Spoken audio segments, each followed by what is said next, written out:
I see 3 of them out there.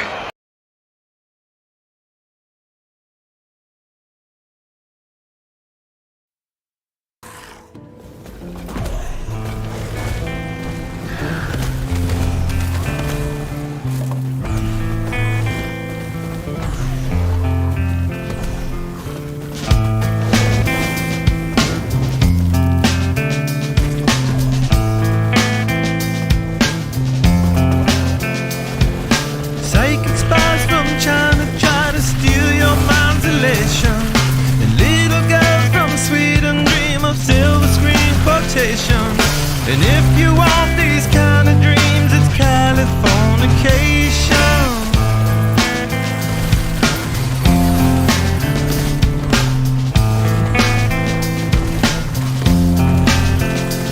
It's the edge of the world in all of Western civilization.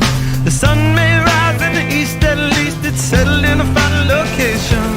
It's understood that Hollywood sells Californication.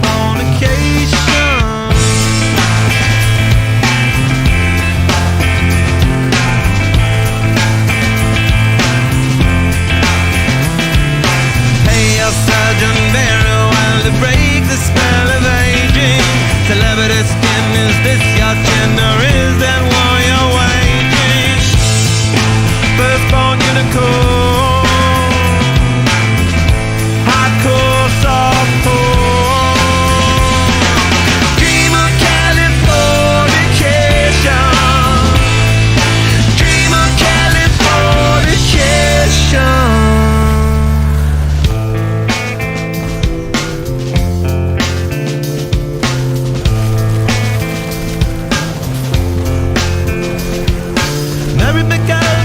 To the world, be my very own constellation. A teenage bride with a baby inside, getting high on information. And buy me a star on a boulevard, it's Californication.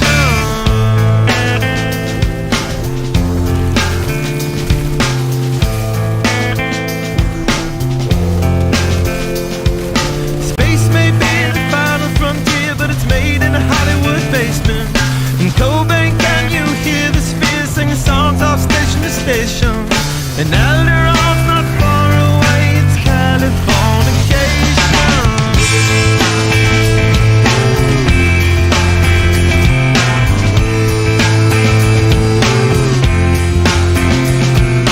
Born and raised by those that praise control of population.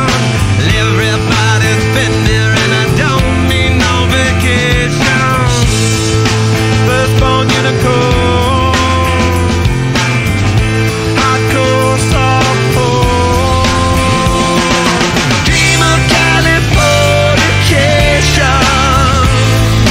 Dream of Californication. Dream of Californication. Dream of Californication.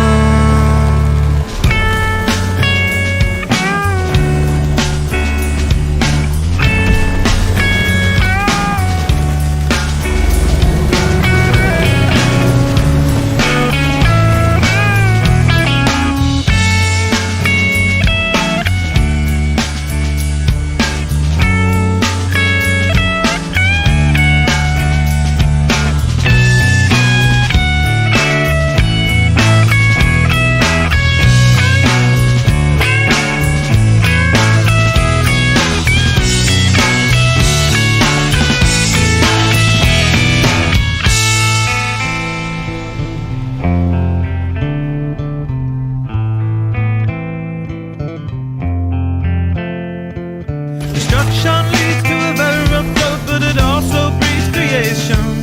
An earthquake's out to a girl's guitar, that's just another good vibration. And tidal waves couldn't save the world from Californication.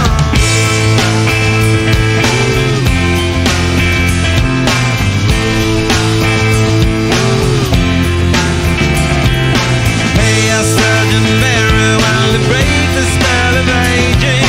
Sicker than the rest, there is no test, but this is what you're craving. Firstborn unicorn,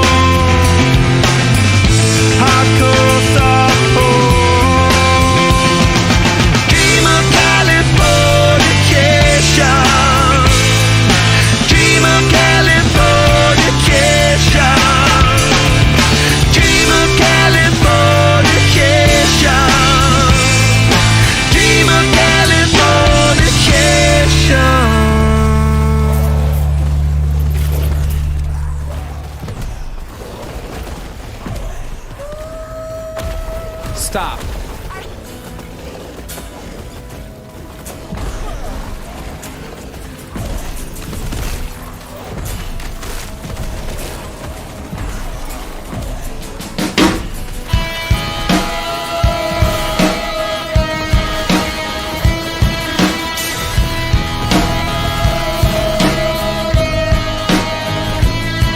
With your feet on the air, your head on the ground.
Còn đó những ngày bên nhau nhưng sau đây chẳng thấy đâu. Anh đã xa tôi cùng bấy lâu, thế nhưng lòng em vẫn chưa kịp quên dáng anh. Gửi áng mây kia thêm bao nhiêu lời em, câu hỏi anh tôi sao bao giờ nhanh. Ước yêu lòng cho em bao nhiêu là nước mắt. Cho nên em vẫn còn đây cùng với những ánh mắt nắm bàn tay. Anh đã xa thật xa và em mong đến nơi ta. Anh chỉ em vẫn còn thương, buồn trên những giấc mơ vẫn còn thương. Sao chẳng quên một người chỉ mang nhiều lòng.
Giống không? Chưa chắc đã giống đâu.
Trên màu mắt hai phía xa xăm có tiếng thở dài, khắc sâu mối tình không phôi phai, để cho duyên phận mình ngang trai. Từng chiều cô liêu buồn tháng hiu lẽ loi chi tôi với cánh diều, tháng năm cỡ ngày chờ đêm trăng, nhưng sao chẳng chút hy vọng. Thuyền giờ sang sông gọi lại bến xưa, tính ai đang nấp sau ô cửa, thả trôi nỗi niềm trong cơn mưa. Cánh ngoài xưa giờ còn đâu nữa, hẹn lại liên duyên ở kiếp sau, sẽ tay nắm tay đến khi bắt đầu. Dẫu cho có ngàn vạn thương đau cũng không đành mất nhau.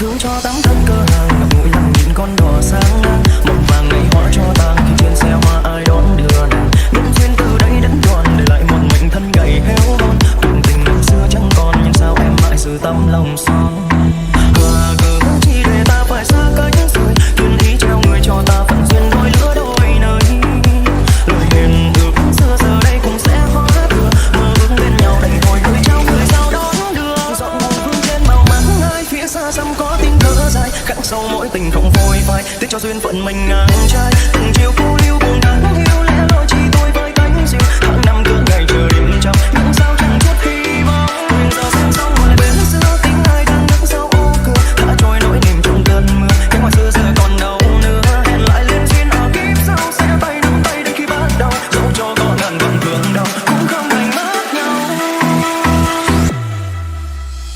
đò này đợi ngóng trong đón đưa em đi theo trong anh không thể phụ lòng này một lần nhỏ nhoi không đổi thay sau này tên anh biết không để lại mất nhau với sau với tâm bi ai như anh lưu bày chúc đó thiên thai kiếp này không thân cũng không duyên cũng không phận vì vô nàng đón hạnh phúc chúc em bái được thành thân không làm gì nữa cô ơi em sắp xa vùng làng quê bước chân về thành thị em cùng tình nghĩa đầy phù thê yêu nhau khổ làm chi để giờ xa cách được biệt từ chỉ biết cúi đầu chấp do bản thân không đọc thấu hiểu dòng tâm thân không nên gặp cũng đã gặp không nên thương cũng đã thương vì em đã không thương anh nên bây giờ phải xa lánh mong ngày đâu quay lại đừng xảy ra đừng dụ cô chặt đến lúc này hãy để tâm hồn này thoát ra bao nhiêu niềm vui bây giờ trở thành niềm tin là vì do thân phận mình không dấu thật như dấu kia có ngờ nơi đây cứ chờ dẫu cho chẳng trọn vẹn bao nhiêu ý thơ mong lung đứng gần dây tơ vương bao giấc mơ ai đưa trên đò xuôi theo cánh cò đến nơi giàu sang nhung đậm duyên đôi ở đời ôm thương nhau hỏi hình dung chẳng phải dọn buồn vương trên màu bách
từng nghe qua bài ca dao mà sao vẫn không đổ nào. Một tiếng mõ không che đi vạn ý phàm, là bị ngạn hoa phủ tương tư đường xưa loang lổ vết máu. Mộng này chết đoạn một khúc tơ sầu, trùng phùng nơi giang hại thâm sâu. Nàng có muốn quay đầu không, nàng cố chấp như chưa tin vào ý Phật.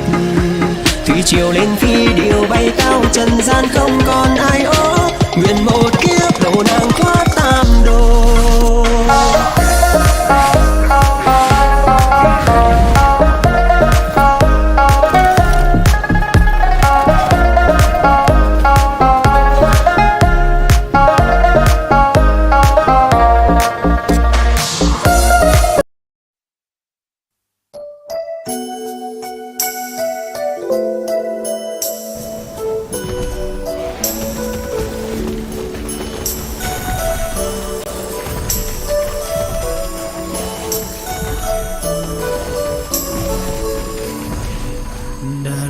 rồi từng ngày em ra đi, để trái tim ta đã mang thương đau.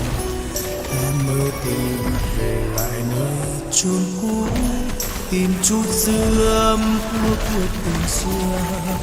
Trong cuộc đời nào được như ý muốn, nhiều lúc yêu đương đã không trọn vẹn, nên chấp nhận cuộc tình chia hai lối. Còn níu kéo cũng chẳng để làm chi.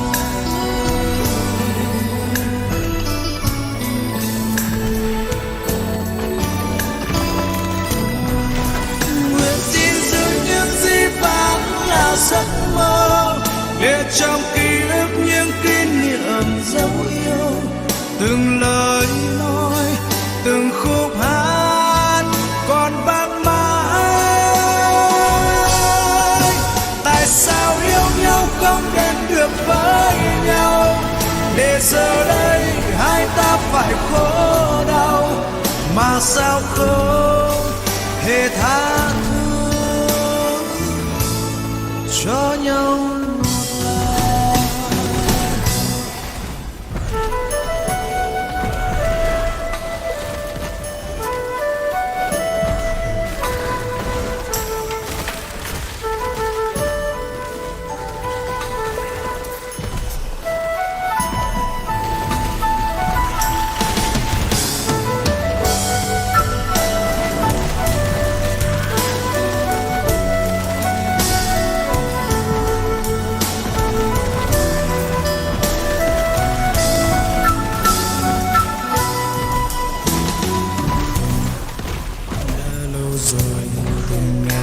Ra đi, để trái tim ta đã mang thương đau. Ta mới tìm về lại nơi chốn cũ, tìm chút dư âm của cuộc tình xưa. Trong cuộc đời nào đẹp như ý muốn, nhiều lúc yêu thương đã không trọn vẹn, nên chấp nhận cuộc tình chia hai lối. Còn níu kéo cũng chẳng để làm chi.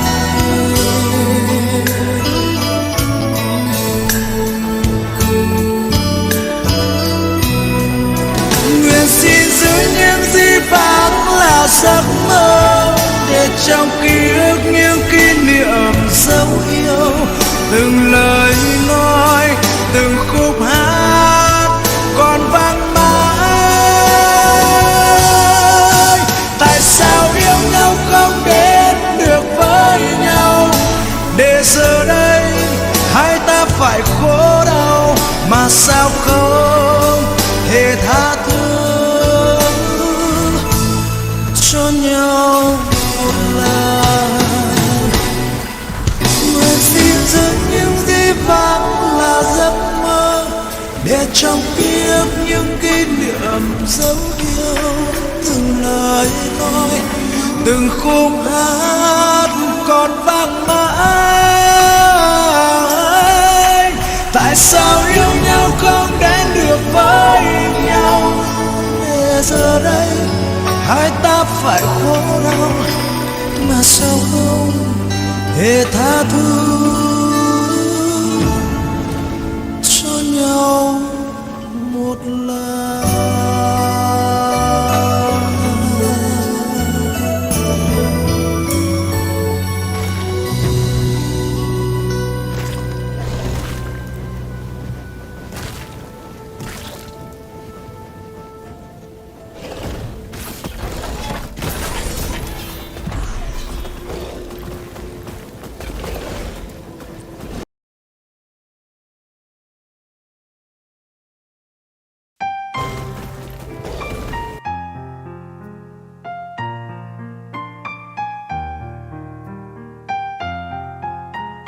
Để rồi từ đó ta yêu em không ngại ngần. Để rồi từ đó trong bước chân nghe gần hơn. Một ngày lại đến, trái tim ta dại cuồng, rồi từng chiều lên mang nỗi buồn vô biên.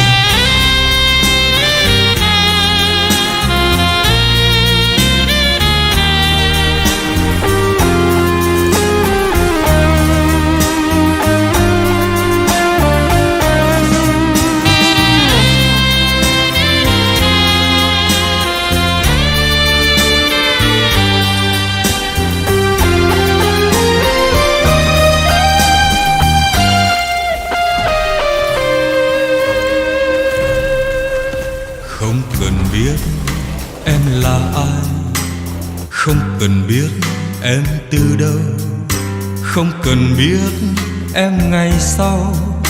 Ta yêu em bằng mấy ngàn biển rộng, ta yêu em qua đông tàn ngày tận.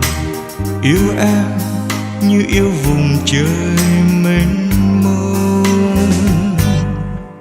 Không cần biết đêm dài sâu, không cần biết bao ngày hao.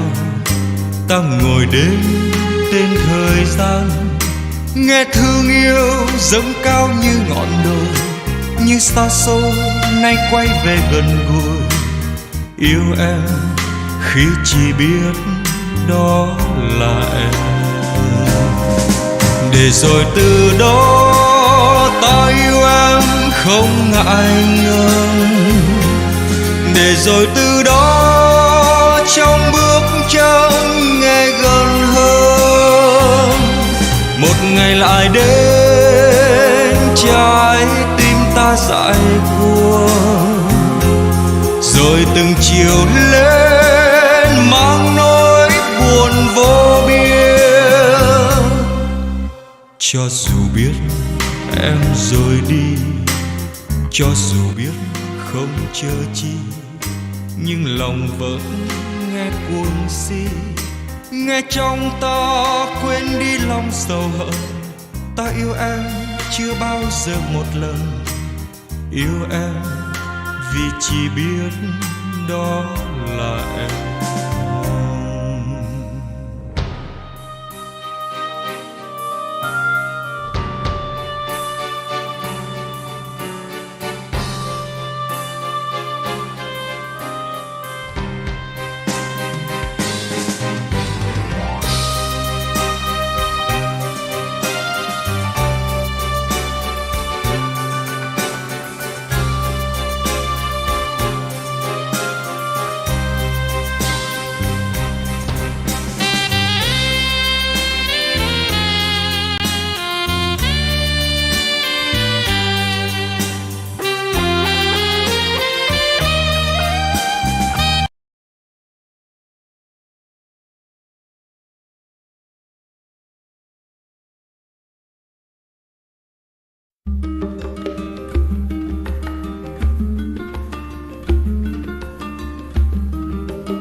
Quem mostrava esse caminho longe, quem mostrava esse caminho longe, esse caminho passou também.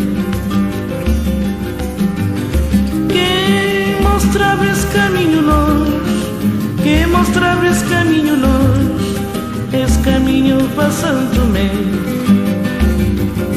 Saudade, saudade, saudade desse minha terra sem enclave. Saudade, saudade,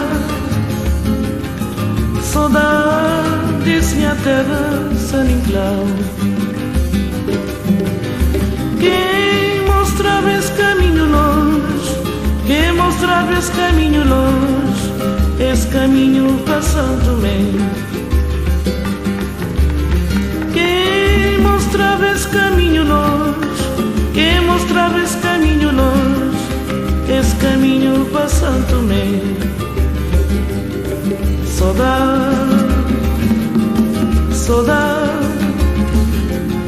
saudade desse minha terra sem enclave. Saudade, saudade,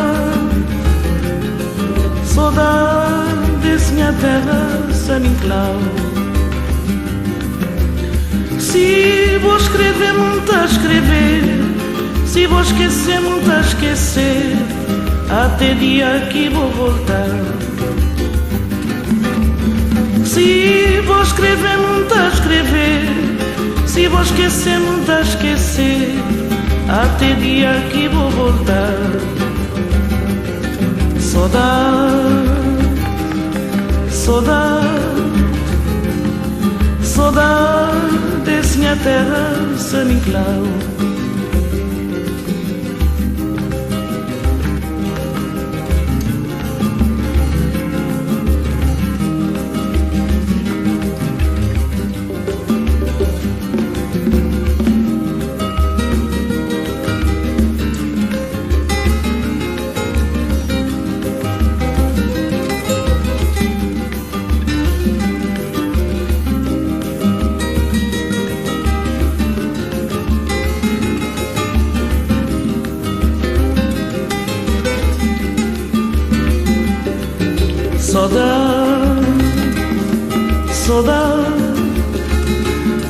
Saudades minha terra se me enclau.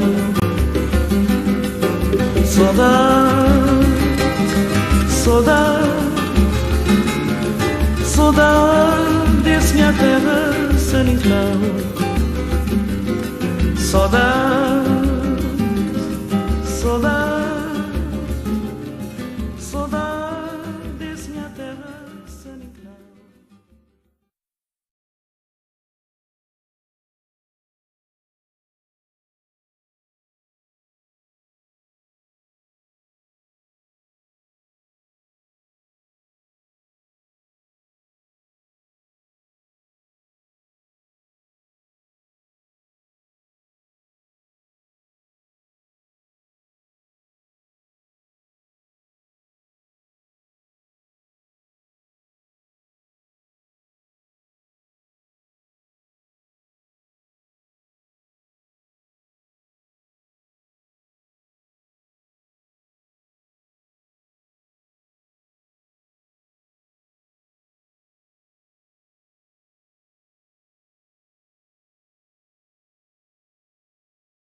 más a mi lado, corazón.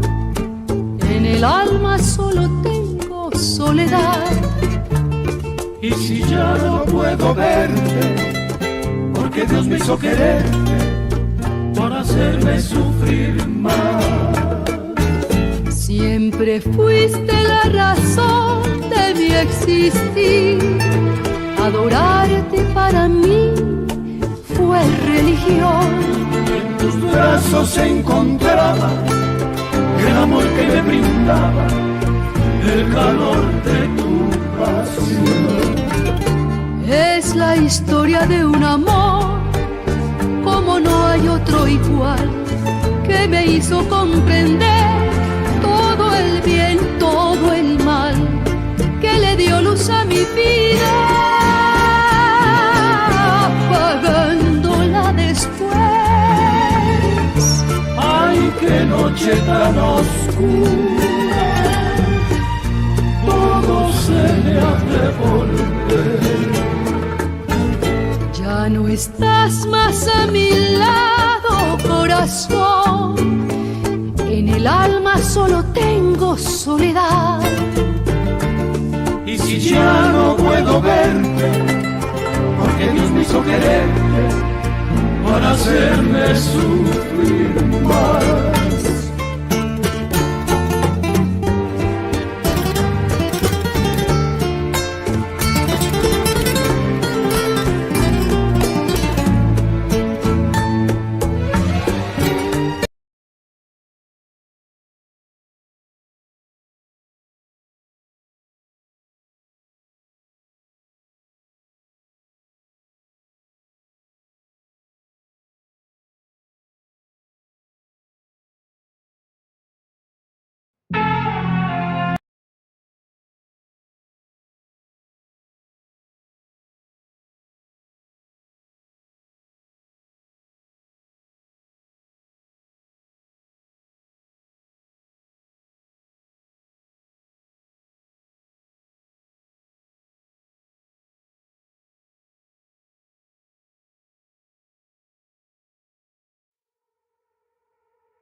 Xin chào các bạn, lâu lắm không gặp. Sau khoảng 2-3 năm không sử dụng mạng xã hội thì giờ đây khi mà quay lại mình bị kiểu rất là sốc. Bởi vì đâu đâu cũng là TikToker. Thậm chí lên YouTube trending của Việt Nam mình cũng thấy toàn short rồi. Xung quanh mình cũng vậy. Hôm trước mình có nói với một đứa em là sẽ quay lại YouTube, thì nó bảo mình là ôi anh ơi, giờ người ta làm TikTok hết rồi, đâu có ai xem YouTube đâu. Với cả em cũng không có ý gì đâu, nhưng mà anh lại còn YouTuber hết thời nữa. Mẹ chó. Ngay lúc đó mình mới đáp trả nó luôn. Anh sẽ trở thành TikToker nổi tiếng chỉ trong vòng 1 tuần cho mày thấy. Xong rồi nó gửi cho mình cái hình này. Đéo tin. Ok, chấp nhận thử thách. Sau đó thì nó ngồi đặt ra một số những cái luật như sau. Trong vòng 1 tuần phải đạt được tối thiểu là 1 triệu view. Nội dung thoải mái nhưng mà không được hack tài khoản ảo này, hay là mua view mua like các thứ. Và không được lộ thân phận. Mình mới hỏi không được lộ thân phận thì quay cái gì? Quay tay à? Thì nó mới bảo là nếu mà lộ như vậy thì sẽ không đúng trải nghiệm của một người bình thường mới dùng TikTok mà không ai biết là ai. Thôi được, tao sợ mày chắc. Let's go. Okay, let's go. Đầu tiên mình sẽ tải TikTok về và tạo tài khoản mới. Ngày sinh à? Ui, chọn bừa thôi. Nickname thì quá là dễ rồi. TikToker số 1 VN. Username thì hơi xui một tí vì bị trùng, nên là mình phải để là TikToker số 1 VN. Avatar thì mình lấy tạm một cái ảnh không lộ mặt, sửa qua loa vớ vẩn tí rồi. Xong. Ngày đầu tiên thì chiến thuật của mình là mình sẽ lên Google top 100 TikToker Việt Nam. Sau đó tìm những cái tài khoản hay là cái TikToker nào mà làm những cái nội dung không lộ mặt rồi bắt chước thôi. Tuy nhiên ngay lập tức có một vấn đề xảy ra, đó là trong top 100 này tất cả đều lộ rõ mặt mũi thân phận, chỉ ngoại trừ duy nhất một tài khoản của con Mocha chó điên. Thôi xong. Làm sao mình có thể bắt chước một con chó điên bây giờ?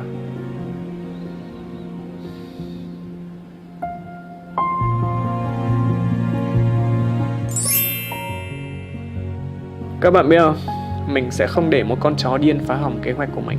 Tất cả những gì Mocha làm được thì Biếu cũng làm được. Đúng không Biếu? Ok, bây giờ mình sẽ chọn ra 3 clip nhiều view mà dễ thực hiện nhất của Mocha, rồi mình sẽ làm lại với Biếu thôi. Một cái ảo thuật nhân đôi 2 chai nước, một cái với cái thước cuộn này, và một cái bắn nước vào mặt. Ok, dễ mà. Let's go. Hóa ra quay với Biếu rất là khó các bạn ạ. Nó không chịu ngồi yên cho mình quay. Trong đầu nó chắc đang nghĩ thằng Hầu này tao đang ngủ mà sao mày cứ chĩa chĩa cái mặt tao. Có để yên cho bố mày ngủ không thì bảo. Quay hơi cực và hơi mất nhiều thời gian bởi vì cái thái độ của diễn viên chính rất là bổ láo. Và đây là clip hoàn chỉnh.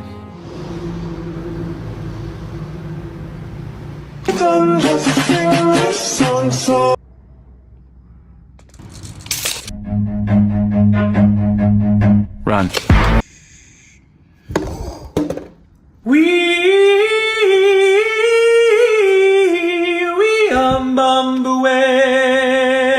Ok, giờ mình sẽ up 3 clip này lên TikTok và cập nhật cho các bạn kết quả vào ngày mai. Hôm qua mỗi clip được 4 view, 3 like, 1 follower. Và tất cả những cái số này đều đến từ quản lý của mình. Fuck me. Vậy có một điều nữa là mình phải đổi avatar, bởi vì bạn gái của mình bảo là cái avatar cũ của mình nó dễ bị lộ. Mình ấy, thì mình nghĩ là lộ thế nào được. Nhưng mà thôi, khi mà các bạn bước qua tuổi 30 như mình ấy, thì các bạn sẽ bắt đầu trân trọng những cái sự yên bình. Ok em, anh sẽ đổi. Cảm ơn em. Mình có ngồi cày TikTok nãy giờ và phát hiện ra một cái dạng nội dung mà mình hoàn toàn có thể làm được này. Đó là kiểu giả thuyết điên rồ khiến bạn phải hoài nghi về cuộc sống. Ok, để làm những cái này ấy, thì mình sẽ Google tìm những cái câu chuyện bí ẩn rùng rợn. Sự thật sởn gai ốc về Annabelle, búp bê ma khét tiếng nhất thế giới khiến nhiều người bỏ mạng. Được đấy. Atlantis, nền văn minh dưới đáy biển. Chơi luôn. Vụ án sát thủ, Twitter và bản hợp đồng tự sát ôi vãi. Lý do mình chọn những cái câu chuyện bí ẩn rùng rợn này là bởi vì chính mình cũng chưa từng nghe và rất là tò mò. Giờ mình sẽ ghi âm giọng đọc. Ok xong, để mà không lộ thân phận ấy, thì mình sẽ phải lên mình bóp méo chỉnh sửa giọng nói. Bởi vì cái giọng thật của mình thì các bạn nghe các bạn thấy phê không? Nghe là biết liền là mẹ YouTuber hết thời. Và đây là clip hoàn thiện. Sự thật sờn gai ốc về Annabelle, búp mê ma khét tiếng nhất thế giới khiến nhiều người bỏ mạng. Truyền thuyết tưởng là hư cấu nhưng lại là sự thật. Atlantis, nền văn minh dưới đáy biển. Vụ án sát thủ mạng xã hội và bản hợp đồng tự sát. Tội ác của Takahiro Shiraishi chỉ mới được đưa ra ánh sáng gần đây, nhưng chắc chắn hắn ta thuộc vào danh sách những kẻ giết người hàng loạt tàn bạo nhất trong lịch sử. Mình sẽ up cả 3 clip lên TikTok xem sao và mình sẽ update kết quả cho các bạn vào ngày mai. 3 clip hôm qua còn thảm hơn, 1 view mỗi clip. Chứng tỏ là quản lý mình clip này còn xem mỗi một lần. Sau 2 hôm thì mình nhận ra một điều. Nếu mà một cái dạng nội dung của bạn mà không ai xem á, thì những cái clip khác cũng thế, không ai xem. Nên là giờ thay vì làm 3 clip cùng một kiểu ấy, thì mình sẽ chỉ làm một clip thôi. Hôm nay mình sẽ thử làm clip về du lịch nước ngoài xem sao. Cụ thể là top 5 địa điểm phải tới ở Seoul, Hàn Quốc. Tuy nhiên có một sự thật là ấy, mình chưa đi Hàn bao giờ. TikTok được cái là không có đánh bản quyền, nên là mình sẽ lấy clip YouTube về làm minh họa. Mình sẽ chọn ra 5 địa điểm ngẫu nhiên trong cái danh sách trên video du lịch của YouTuber nước ngoài này. Để cho review vừa thật vừa tự nhiên mà lại còn không đụng hàng với cả những cái blogger du lịch Việt Nam thì mình sẽ tìm cái review của người nước ngoài trên trang du lịch nước ngoài. Sau đó mình sẽ dịch sang tiếng Việt. Giờ lại tiếp tục thu âm lồng tiếng và bóp méo giọng thôi. Ok xong, up lên TikTok và đợi đến ngày mai. Fuck, không view. Tức là hôm nay bà quản lý mình còn không thèm xem luôn. Ê, chị làm quản lý kiểu gì hả? Không ổn rồi. Kiểu này chắc phải đổi mục tiêu thành từ triệu view xuống còn chắc 100 view mất. Có lẽ mình phải tăng độ khó lên thôi. Các bạn biết mình sẽ làm gì không? Mình sẽ nhảy cover. Các bạn yên tâm đi, mình nhảy đẹp lắm.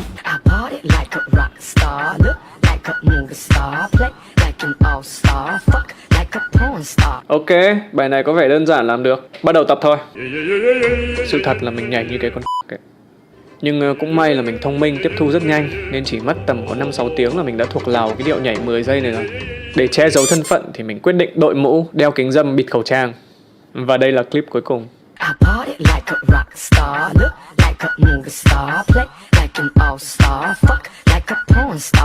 Sau khi xem lại thì mình cảm thấy rất là may mắn, bởi vì có cái luật là không lộ mặt.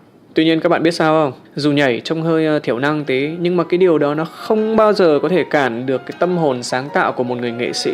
Nên là mình quyết định sẽ nhảy thêm một bài nữa. Lần này mình quyết thử thách bằng một bài khó hơn. Và đúng là trời không phụ lòng người. Bài càng khó thì mình nhảy càng như tầm này rồi thì up lên TikTok thôi. Chết rồi, YouTube đánh bản quyền nhạc mình. Thôi để mình mô tả bằng miệng vậy. Chết pum pum pum pum pum pum pum pum pum pum.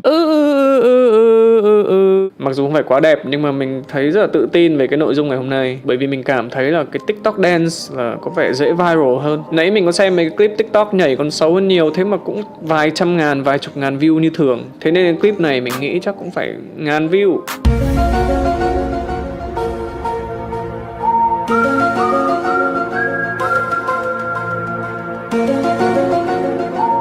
Sau khi kiểm tra lại footage ấy, thì mình có phát hiện ra cái lúc mà tạo tài khoản mình đã chọn bừa năm sinh là 2007.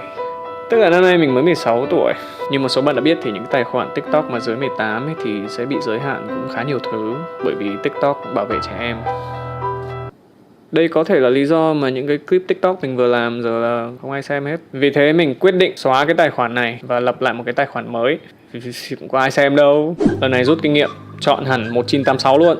Nickname cũ nhìn lại thì có vẻ hơi bị fake, trông nó không có giống một cái tài khoản bình thường. Nên mình sẽ chọn một cái tên bình thường thôi. Thành Phạm nghe có vẻ hợp lý. Username đơn giản, Thành Phạm Sài Gòn 0103. Làm gì có ai trùng hợp thông tin thế.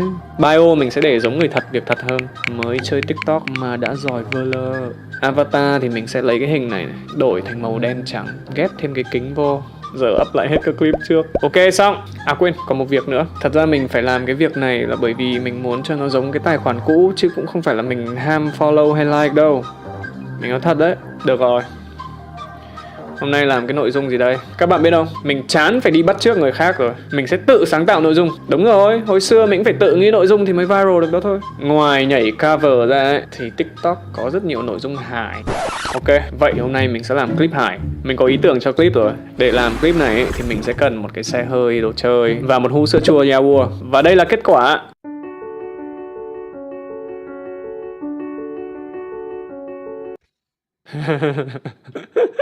Còn một clip nữa mình vừa làm nội dung kiểu iPhone hack hài nhảm nhí, mà nếu mà các bạn muốn thì có thể lên xem. Mình sẽ up cả hai clip lên TikTok. Ok, vậy là xong hôm nay. Khởi đầu mới.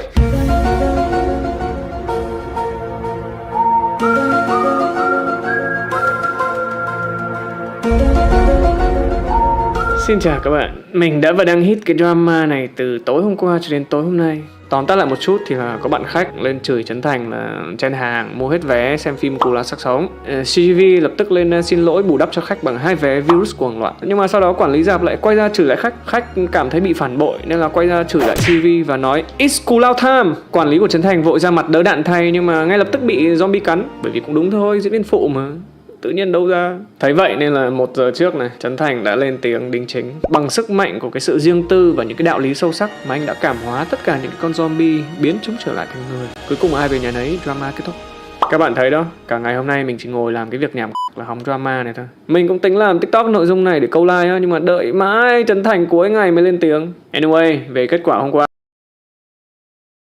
thì đây, như là các bạn đều là những người không tử tế. Mình chán các bạn. Hôm nay thế thôi. Giờ mình cần sự riêng tư. Hôm nay là ngày làm nội dung cuối cùng. Đến tầm này thì mình có thể chắc chắn rằng là thua kèo rồi. Không thể nào đạt được 1 triệu view được rồi. Trừ khi mình lộ mặt rồi lên nói đạo lý thôi. Mình không thể nào thua một cách nhục nhã như này được. Ok, kèo 1 triệu view thua rồi. Thì bây giờ chơi kèo khác. Mình có bảo đứa em của mình là bây giờ chơi kèo 1000 view trong một ngày thôi. Mai hết hạn. Sau khi nó nhìn TikTok của mình trong 6 ngày đạt được tận 30 view thì nó cười khẩy đồng ý. Mẹ chó. Thú thật là mình cũng rất là lo lắng hoang mang, không biết làm cái gì trong ngày hôm nay để mà có thể đạt được 1000 view đây. Khỏa thân che mặt à?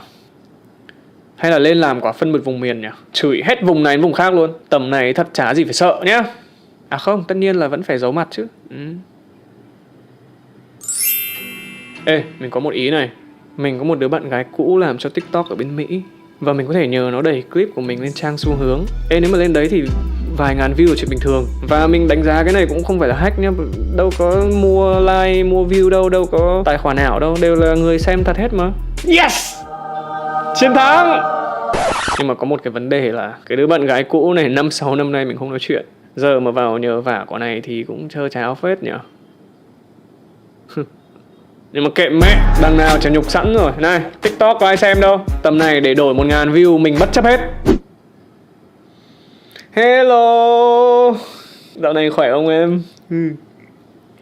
Anh gọi, anh định hỏi cái này xíu thôi mà. Anh vừa mới chơi TikTok á, mà bây giờ nếu kiểu anh nhờ em đẩy cái clip TikTok của anh lên trên trang xu hướng thì có được không em? Thế à? Anh cần tầm 1000 view được à? Không được à? Chán nhỉ. Ok thì anh hỏi thế thôi. Hết cách rồi. Thua tiếp kèo nữa.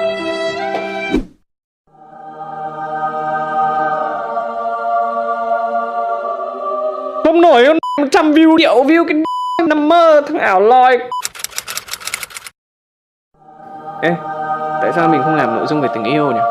Mình xem trên TikTok thỉnh thoảng thấy những cái clip nội dung về câu châm ngôn, triết lý về tình yêu, yêu đương. Đằng sau là kiểu đường phố xá về đêm hay là đen trắng. Cũng nhiều view phết. Có vẻ như là người Việt Nam mình rất là chuộng những cái nội dung này. Nhất là những cái kiểu tâm trạng đạo lý về người yêu cũ. Ê được đấy, mình cảm nhận cái này sẽ nhiều view được này. Các bạn còn nhớ mấy cái nội dung hồi xưa mà kiểu đứa con trai bị bạn gái bỏ vì nghèo xong rồi quyết tâm làm giàu không? Mình sẽ làm lại nội dung như vậy. Ok, let's go. Đầu tiên mình sẽ quay mình đi xe đạp. Sau đó đổi qua quay mình đi xe hơi. Sao? Đơn giản vậy thôi. Và đây là clip hoàn thiện. Còn tiếc nuối ngàn lần anh nghĩa đôi, ngàn lần để nước mắt rơi. Yeah, chào mừng đến với thế giới ảo. Hashtag tâm trạng buồn, hashtag new me, hashtag Mercedes, hashtag Bitcoin. Ngoài ra mình còn làm thêm một clip nữa quay đường phố về đêm. Mình sẽ up cả 2 clip lên TikTok. Nếu mà các bạn muốn thì có thể lên xem.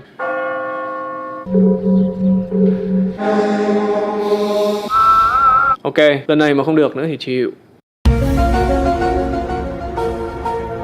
Mình vừa nhận được noti có mấy người lạ like luôn. Ô vãi cái gì đây.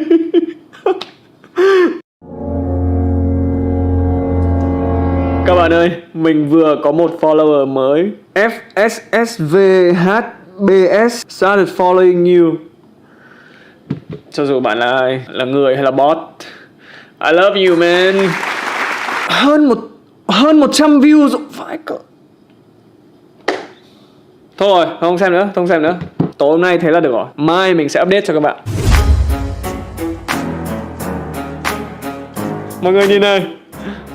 Một clip 903 view, một clip 861 view.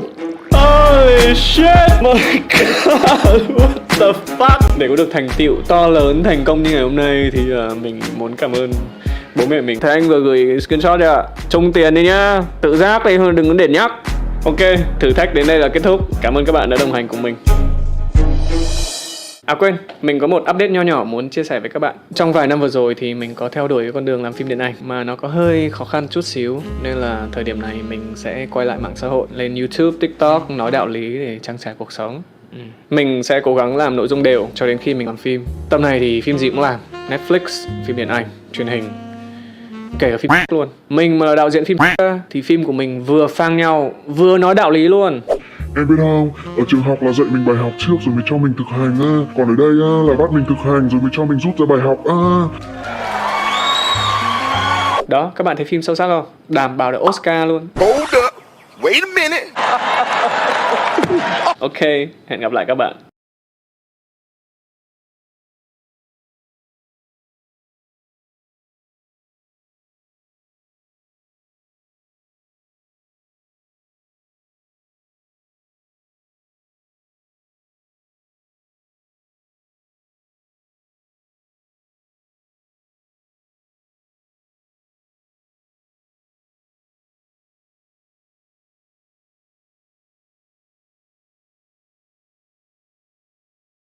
So the first thing that I kind of want to talk a little bit about in terms of sleep is, I don't know if y'all know this, but we have a lot of information about sleep, right? So if we look kind of statistically, the level of scientific advancement in the world is at an all-time high. At least, most people can sort of assume that. I don't know about the Sumerians and some of these ancient civilizations that may have gone to space and whatnot, but generally speaking, we can assume that our level of understanding scientifically of sleep is at an all-time high. We also tend to have access to science at an unprecedented level, right? So now we have, for example, lots of people like myself who understand some degree of science, i.e. are clinicians, and we show up on Twitch or YouTube or whatever, like TikTok, Instagram, whatever, and we will teach people about the science, right? So not only do we know the most about sleep that we've ever known, but the ability for you to access that information is also at an all-time high. So this kind of begs the question, if this is the most we've ever known about sleep and access to information about sleep is an all-time high, why is everyone struggling with sleep? Right? It's kind of weird. There's something fundamentally wrong with the way that we approach sleep. So the first thing that I'm going to kind of do is talk a little bit about how people approach sleep. So the first thing that happens is someone says, I have trouble with sleep, right? So we're going to actually flash to a subreddit post that kind of triggered this, which is a great post. Dr. K, I need to sleep. Help. Okay. Dear Dr. K, I was wondering if you could make a stream video about topics around sleep, insomnia, sleep disorders, depression and sleep, reasons why people have difficulty sleeping, etc.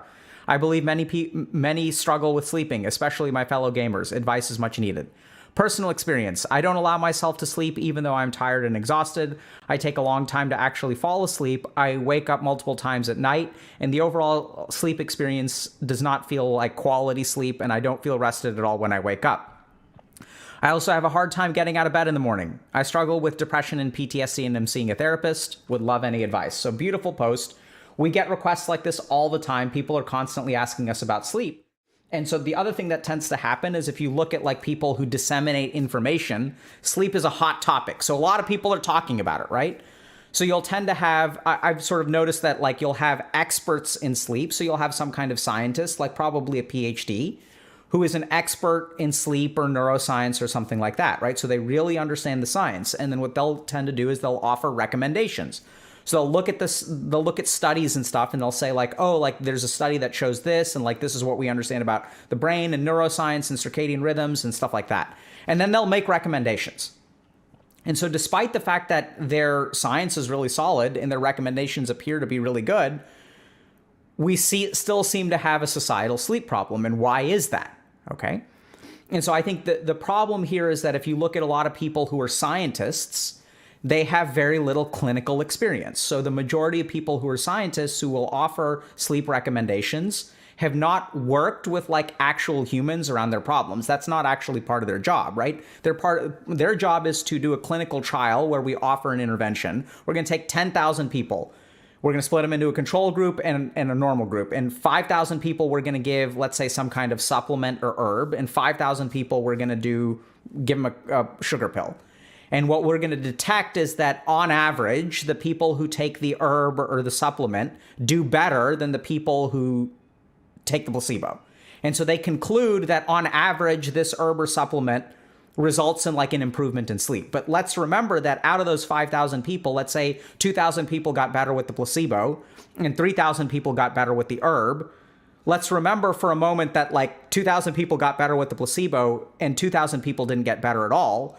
So really all you're talking about is 1,000 people in the middle that got better from the herb, right? So if you really think about it, only 20% the effect size, or what's called the number needed to treat for your medication, is like you have to treat 5 people on average to get, actually that may be the incorrect calculation, but there's this concept of number needed to treat where when we look at science, we look at populations, and what we end up with is sort of like, even though this study is successful and someone can say very scientifically that this works better than placebo, there's actually like 4,000 people in that study who did not benefit from it. And this is the way that science proceeds, right? So then we'll do clinical trials on, for example, CBT for insomnia, cognitive behavioral therapy for insomnia, and that appears to work for sleep. People will develop apps and study like these kinds of things, and we study yoga, and we study this, and we study that, and we study this kind of thing, and we found this kind of correlation. And so all of our science sort of is like very generalized and looking at populations.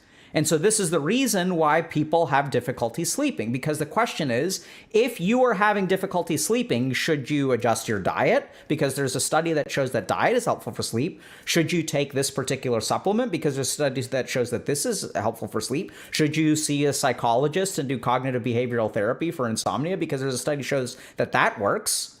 And there's no specificity of recommendations, right? So this is the downside of that I've sort of noticed. Right? I'm not trying to criticize anyone. I think they're offering good information. But when it comes to why we have so much information about all the stuff that's effective for sleep, when it translates to an actual human being or you, it doesn't seem to translate very well, right? And that, there's a good reason for that, and that's because the scientists tend not to be clinicians. On the flip side, we have clinicians, right? So we have medical doctors, we may have psychologists that work with people, individuals, and then they'll sort of make recommendations, do CBT post. We get requests like this all the time. People are constantly asking us about sleep. And so the other thing that tends to happen is if you look at like people who disseminate information, sleep is a hot topic. So a lot of people are talking about it, right? So you'll tend to have, I've sort of noticed that like you'll have experts in sleep. So you'll have some kind of scientist, like probably a PhD, who is an expert in sleep or neuroscience or something like that, right? So they really understand the science. And then what they'll tend to do is they'll offer recommendations. So they'll look at this, they'll look at studies and stuff, and they'll say like, oh, like there's a study that shows this, and like this is what we understand about the brain and neuroscience and circadian rhythms and stuff like that. And then they'll make recommendations. And so despite the fact that their science is really solid and their recommendations appear to be really good, we still seem to have a societal sleep problem. And why is that? Okay. And so I think that the problem here is that if you look at a lot of people who are scientists, they have very little clinical experience. So the majority of people who are scientists who will offer sleep recommendations have not worked with like actual humans around their problems. That's not actually part of their job, right? Their job is to do a clinical trial where we offer an intervention. We're going to take 10,000 people. We're going to split them into a control group and a normal group. And 5,000 people we're going to give, let's say, some kind of supplement or herb. And 5,000 people we're going to give them a sugar pill. And what we're going to detect is that on average, the people who take the herb or the supplement do better than the people who take the placebo. And so they conclude that on average, this herb or supplement results in like an improvement in sleep. But let's remember that out of those 5,000 people, let's say 2,000 people got better with the placebo and 3,000 people got better with the herb. Let's remember for a moment that like 2,000 people got better with the placebo and 2,000 people didn't get better at all.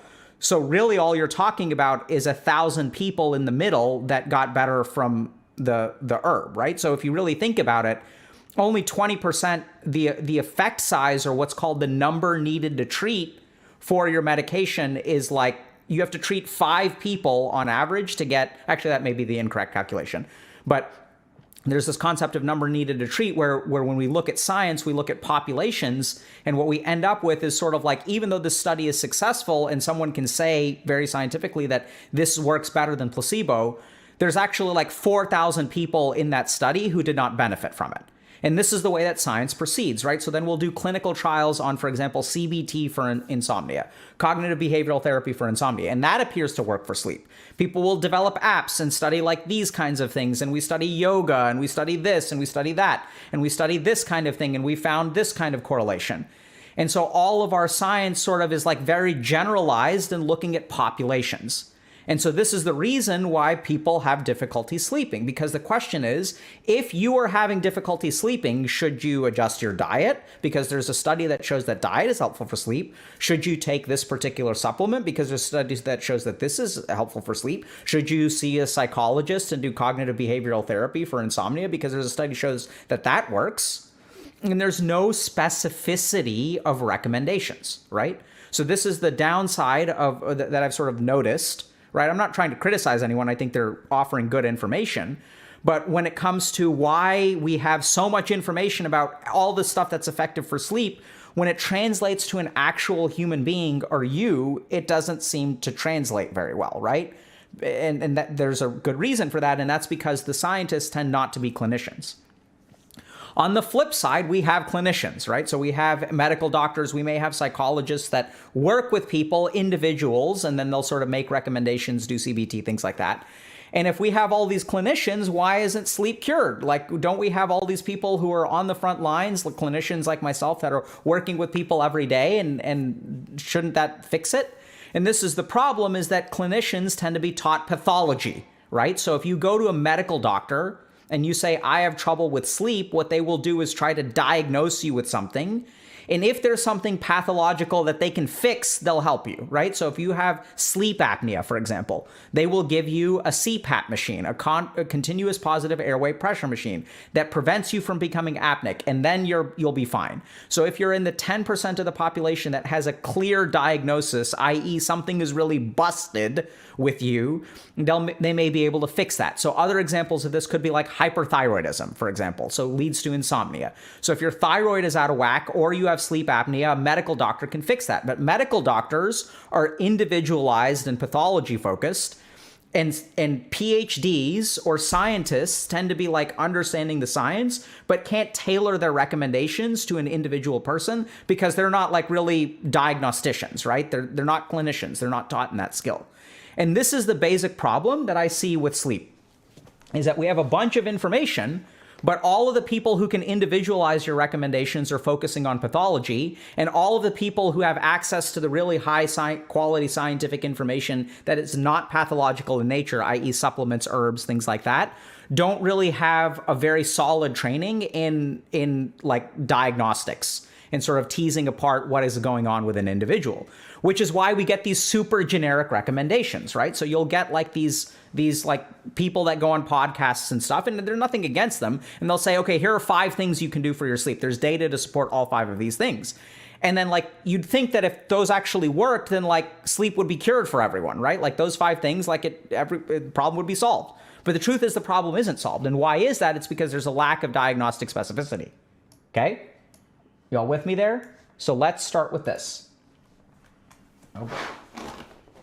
Okay, so here's how we're going to approach this, and this is why it's going to be complicated. All right, chat?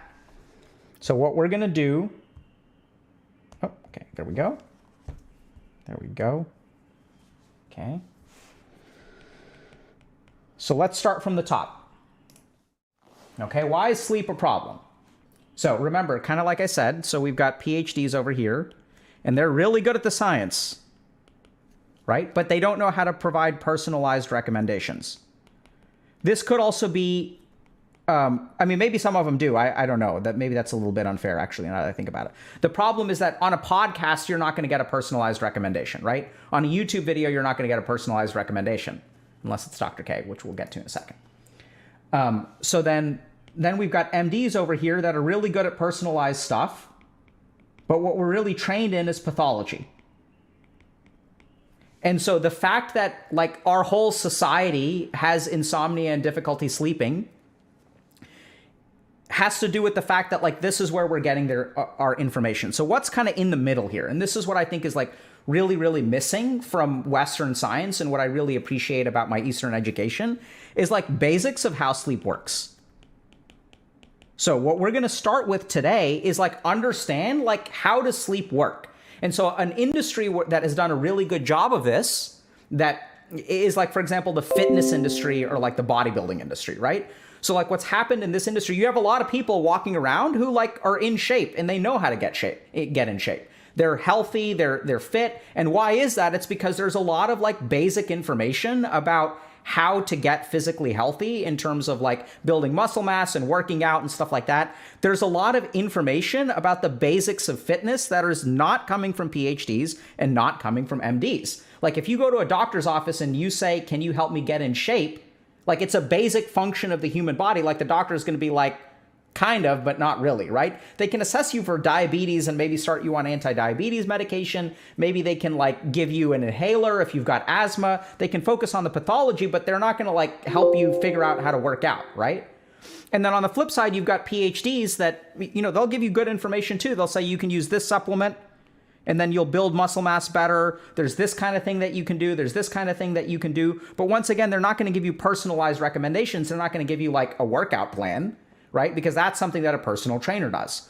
So the main thing that I think is really missing is like the basics of like how sleep works. So where does insomnia actually come from, right? Like why do people have difficulty sleeping?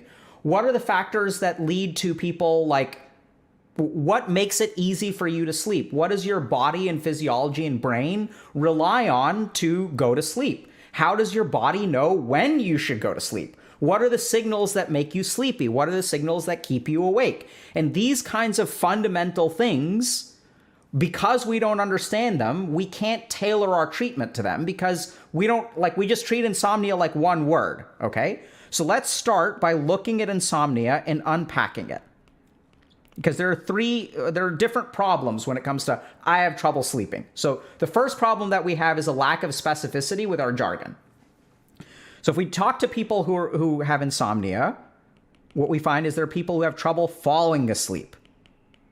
Okay? This is completely different. So the mechanisms of falling asleep are completely different from the mechanisms of staying asleep. Right? So some people, like, and I know it sounds kind of weird, but you guys get that falling asleep, like if I have narcolepsy, I have no problem staying asleep.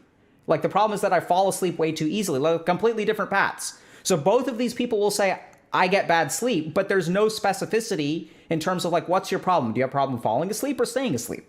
Because as we'll get into, there are different mechanisms. And if this is your problem, your solutions are going to be different than if this is your problem. Okay? So next thing is that people have difficulty waking up. And this too is another, like, it's a completely different thing, right? I have no problem falling asleep. I have no problem staying asleep. I have problem waking up. And so people will say, my sleep sucks. Well, why is it? Well, it's because it's hard for me to wake up in the morning. And I feel tired in the morning. Well, okay, so then you guys get how that's like a completely different thing than like someone who has anxiety, who is awake for 3 hours, like worrying about tomorrow. That person's solution is going to be completely different from the person who can fall asleep on time and just has a lot of trouble waking up in the morning. Now, the two may be related because if you sleep 3 hours late, then you're going to have trouble waking up at 7 a.m. because you fell asleep late. So we can understand why things get tangled, but let's start by understanding there are different mechanisms at play when it comes to insomnia. The next thing that I'm going to say is I'm tired during the day or in the morning. So you might ask, like, what does that have to do with kind of insomnia, right? So if I ask people, how do you know that your sleep is bad? If I start with that question, what most people will do is they'll say, well, I feel tired in the morning or during the day. So this is the tricky thing about sleep. So there's a huge problem with sleep misperception. There's a ton of data that shows that human beings are very, very bad at judging their sleep. And why is that? It's because you're not conscious. So people will say, for example, that I've only slept 3 hours last night. People will say that kind of crap all the time. How do they know they only slept 3 hours? Do you guys realize if you only slept 3 hours a night, like how torturous it would be to be like bored for 5 hours in the middle of the night, like doing absolutely nothing? It's so bad. Like sleep misperception is like a huge problem. So this is another interesting thing, right? So like there's a fantastic medication called, a clever medication, I should say. So there's a medication called Zolpidem, which is also known as, the trade name in the US is called Ambien. And like this is like a wonder drug for sleep.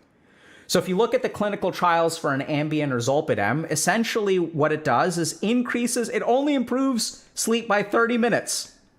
That's all it does. It gives people 30 more minutes of sleep. Okay? That's it. And people think it cures their insomnia. And why is that? Is because it targets misperception. So the real thing that Zolpidem does, it only increases their sleep by 30 minutes. It gives you half an hour extra sleep. But what it really helps people do is fall asleep, and it gives them the perception that they slept well. This is really what it improves. But the actual amount of sleep that you get from an Ambien or Zolpidem is very low, right? And so like it alters sleep misperception. So if we kind of look at insomnia and we try to ask people the question, okay, like, why do you think you are having bad sleep? The first thing we need to understand is that misperception is a huge problem, and people tend to like poorly diagnose like their own sleeping problems. And that sort of makes sense because you're not conscious, right? So you don't really know what's going on during sleep. And so what people will do is they will reverse engineer their sleeping diagnosis based on what they are aware of, which is like tiredness during the day, right? And so this is another reason why, for example, sleep apnea is so difficult to diagnose. Because sleep apnea is like this period of time where you stop breathing during sleep, and it happens like 10 times a night, 30 times a night, things like that. And people don't realize, they never realize. All they know is that they're tired during the day. And by the way, 10% of the population has sleep apnea. So then what happens is you go to a sleep study, and then like you measure your apneic episodes. You sleep in a laboratory where you're being constantly monitored. They monitor every single breath that you take over the course of the night, and then they diagnose you with sleep apnea. Okay? So when we talk about insomnia, we're talking about a number of discrete processes. And what people tend to do is they like believe that, you know, they have difficulty sleeping because of like poor data from the next day. Or they are aware of some of these things. So like people are aware of this stuff, right? So if I wake up or I'm tossing and turning all night, I have a vague sense of what tossing and turning all night is, but what we'll really discover is it's not really all night. So just take a step back from that. But these are kind of four discrete things that people will say when they say, I have trouble, my sleep sucks, okay? So the first thing that we have to try to do is sort of recognize that there are four discrete things that have four discrete processes, which will have, in turn, four discrete solutions, okay? Next thing is, let's think a little bit about, so if we want to understand what are the components of sleep, if we want to understand how to tackle these problems, we have to understand like what sleep is, why we sleep, and like how the body knows how to fall asleep, okay? So why is this important? So like I want you all to just think about this for a second, right? So if we want to optimize something in our body, we have to understand like how it works and why it has evolved the way that it has. And once we understand like how the body works, then we can start to make very targeted changes to optimize things in the direction that we want to. So once again, I'm going to use a fitness analogy, right? So once we understand, okay, the body craves carbohydrates because they're calorie dense. And back when we evolved, like there were survival benefits to eating calorie dense food. Okay, now that I understand this basic principle, I understand like what I need to alter in order to like work in line with my body. So I'm going to need to eat like complex carbohydrates that in higher fiber diets to help me feel full. And if I eat high fiber foods that help me feel full, it will counteract some of the caloric craving that I have. So we can start to leverage our understanding of like biology and physiology and diet and fitness to optimize our physical health. No one does this with sleep, right? Like no one explains like what are the basics of like why we sleep, okay? So let's go over the basics of why we sleep. And once we understand like why we sleep and how we sleep, we'll start to see where these four problems arise, okay? So the first thing to understand is that sleep is really, really important. and it's highly adaptable. This is why it's such a problem. So if we look at, for example, your heartbeat, okay, or your respiratory rate, your heartbeat and your respiratory rate are not like that adaptable. So the goal of the heart is to continuously pump blood like all the time. We don't need to adapt it. It's not like we want to stop pumping blood for a couple hours and then like pump extra blood later. Like, sure, you can increase your heart rate from, let's say you have a resting heart rate of like 70. You can go up to like 110 or 120, push come to shove, but you're never going to go up to 1,000. Like, you'll die if you do that. And you're never going to drop down to like 20, right? Like, that, if you do, then you're bradycardic and you can have all kinds of problems. Sleep is a little bit different though. So if we think about, let's say I'm walking around in the jungle and I see a tiger, and then like, I want to be able to control my sleep, right? So like, if a tiger finds me at 2 a.m, I need the ability to like stay awake despite the fact that I'm tired. Otherwise I'll get eaten. And similarly, like I need to be able to adjust my sleep schedule. I need to be able to stay up all night. Like, let's say I'm a woman giving birth. And if I'm in the middle of the labor process and it's midnight, it's not like my body's like, okay, well, now that it's midnight, let me shut off, let me just go to sleep and just pause the labor process. No, like, you need to stay up all night and like finish the process of labor, right? So there are all kinds of situations which sleep needs to be highly adaptable. And this is why it changes so easily, right? It's really easy to screw up your sleep schedule because sleep by nature is highly adaptable. Our body is designed to be able to adjust our sleep schedule based on our needs. So other good examples of this are like jet lag, right? So our body doesn't have a fixed clock. Our body has a clock that adapts to things like sunlight. This will become really, really important later. So that's how, like, we start off jet lag when our internal circadian rhythm is out of proportion to daytime and nighttime. But our body fundamentally, a lot of its triggers and cues about when we should sleep and when we should be awake have to do with like light and darkness, right? And so this has to do with like, this has even been evolved over like, farming and stuff like that. Like, humans tend to be more awake at certain times of the day, less awake at other times of the day. It's all biological in nature, but it's adaptable. So, so here's kind of what I'm going to do. I'm going to draw something. Okay. So this is like our sleep. So this is like, this is let's say a night of sleep.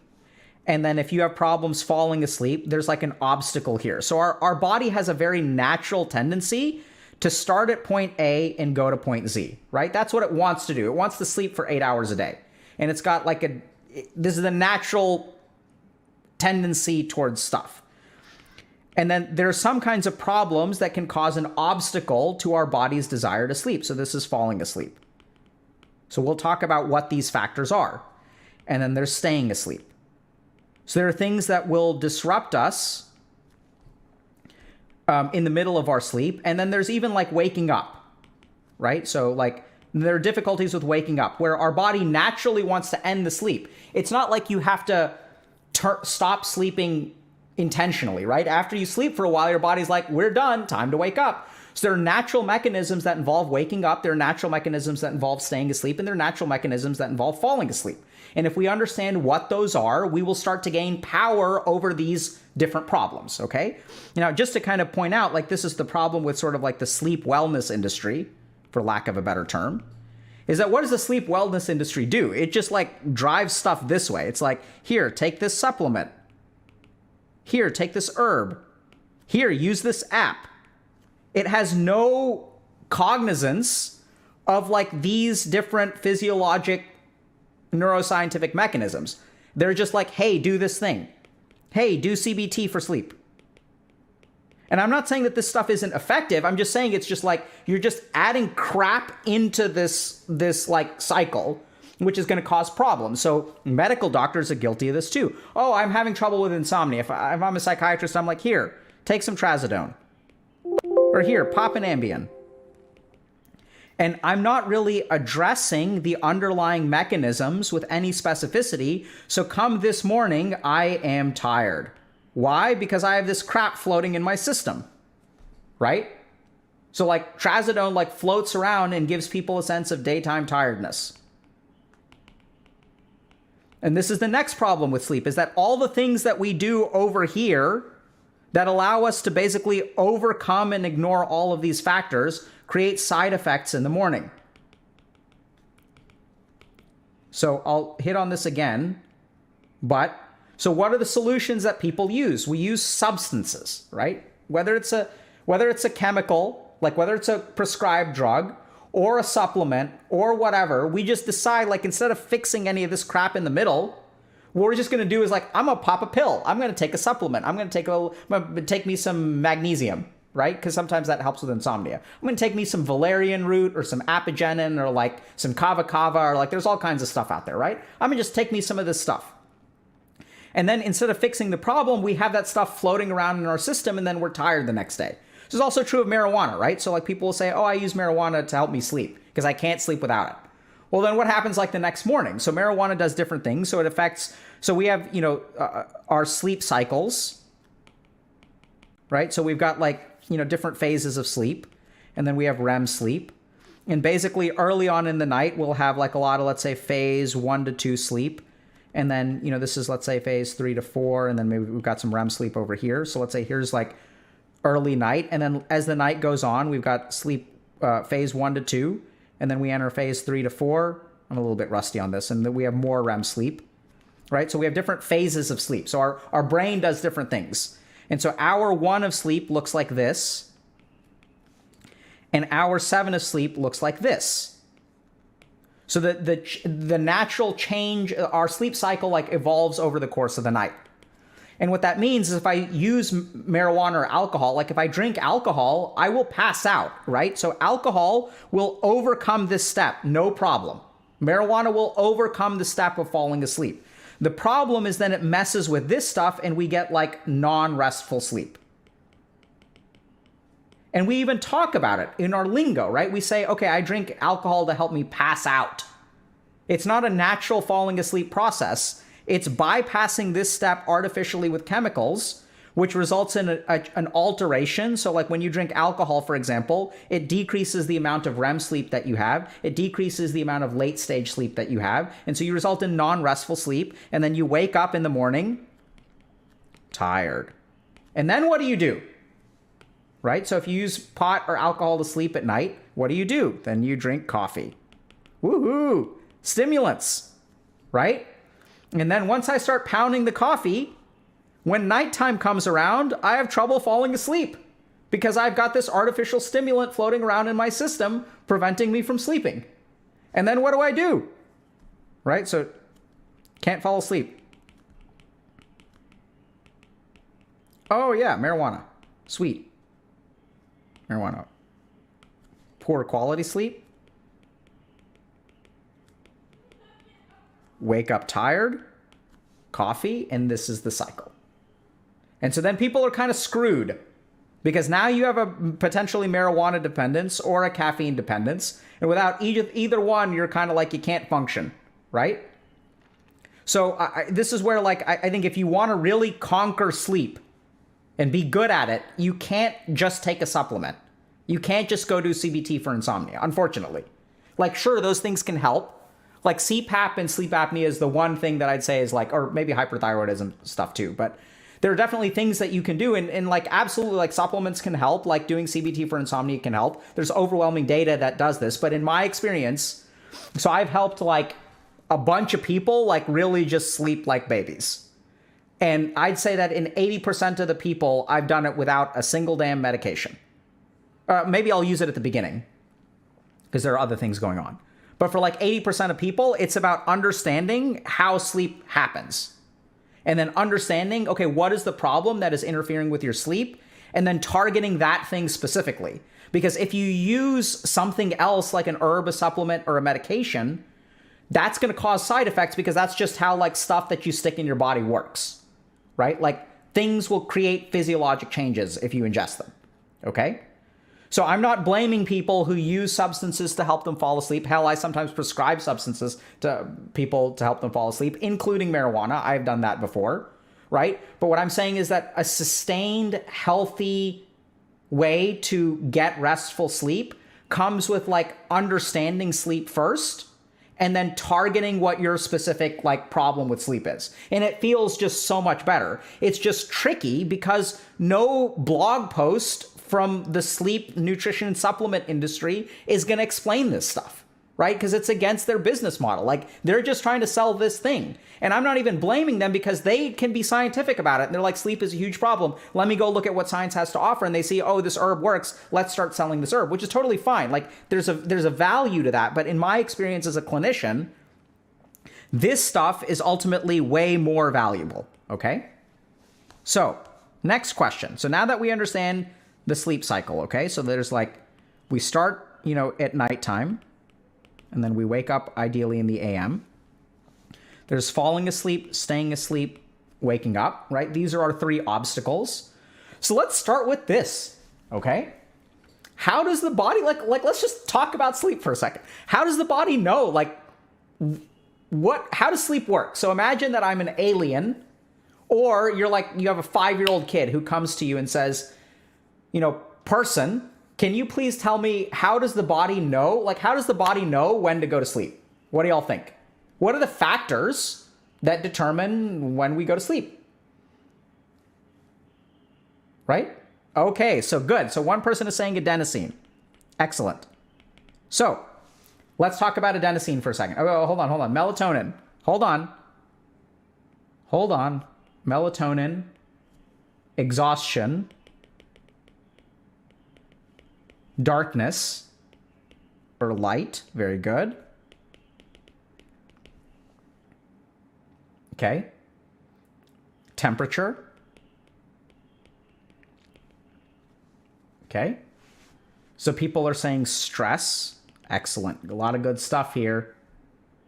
Okay, so remember, for all y'all 5 heads out there that are like endogenous body clock, circadian rhythm, like melatonin, light sensitivity. Remember, we're talking to an alien. You're not allowed to use science because that's not a thing. Like, let's understand sleep on a basic level. What the does that even mean? No science. Tell me, like, on a basic level, how does sleep work? How does the body know when I'm supposed to go to sleep? Okay? We'll get to the science. Don't worry about it. But for now, we want to understand on a very simple level. You're tired. Okay. Okay, so let's talk about a couple of these things. Okay? So how does the body know it's tired? All right? So, okay, people are saying routine. We'll get to these.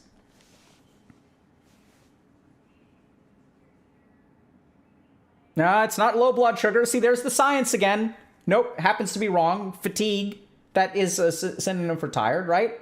Okay, so now here comes let's just think about this, right? So can you sleep for 24 hours a day? Science is coming, don't worry, chat. But let's start with basics.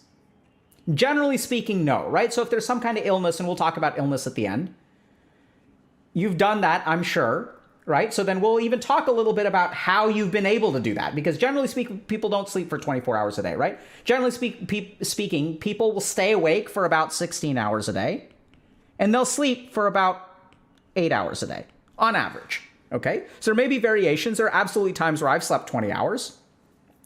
And so, but the basic idea is that, if I wake up at like 10 in the morning, like, it's really hard for me to sleep 8 hours at 3 p.m. Like, for most people, you may be able to do it because your system is all messed up.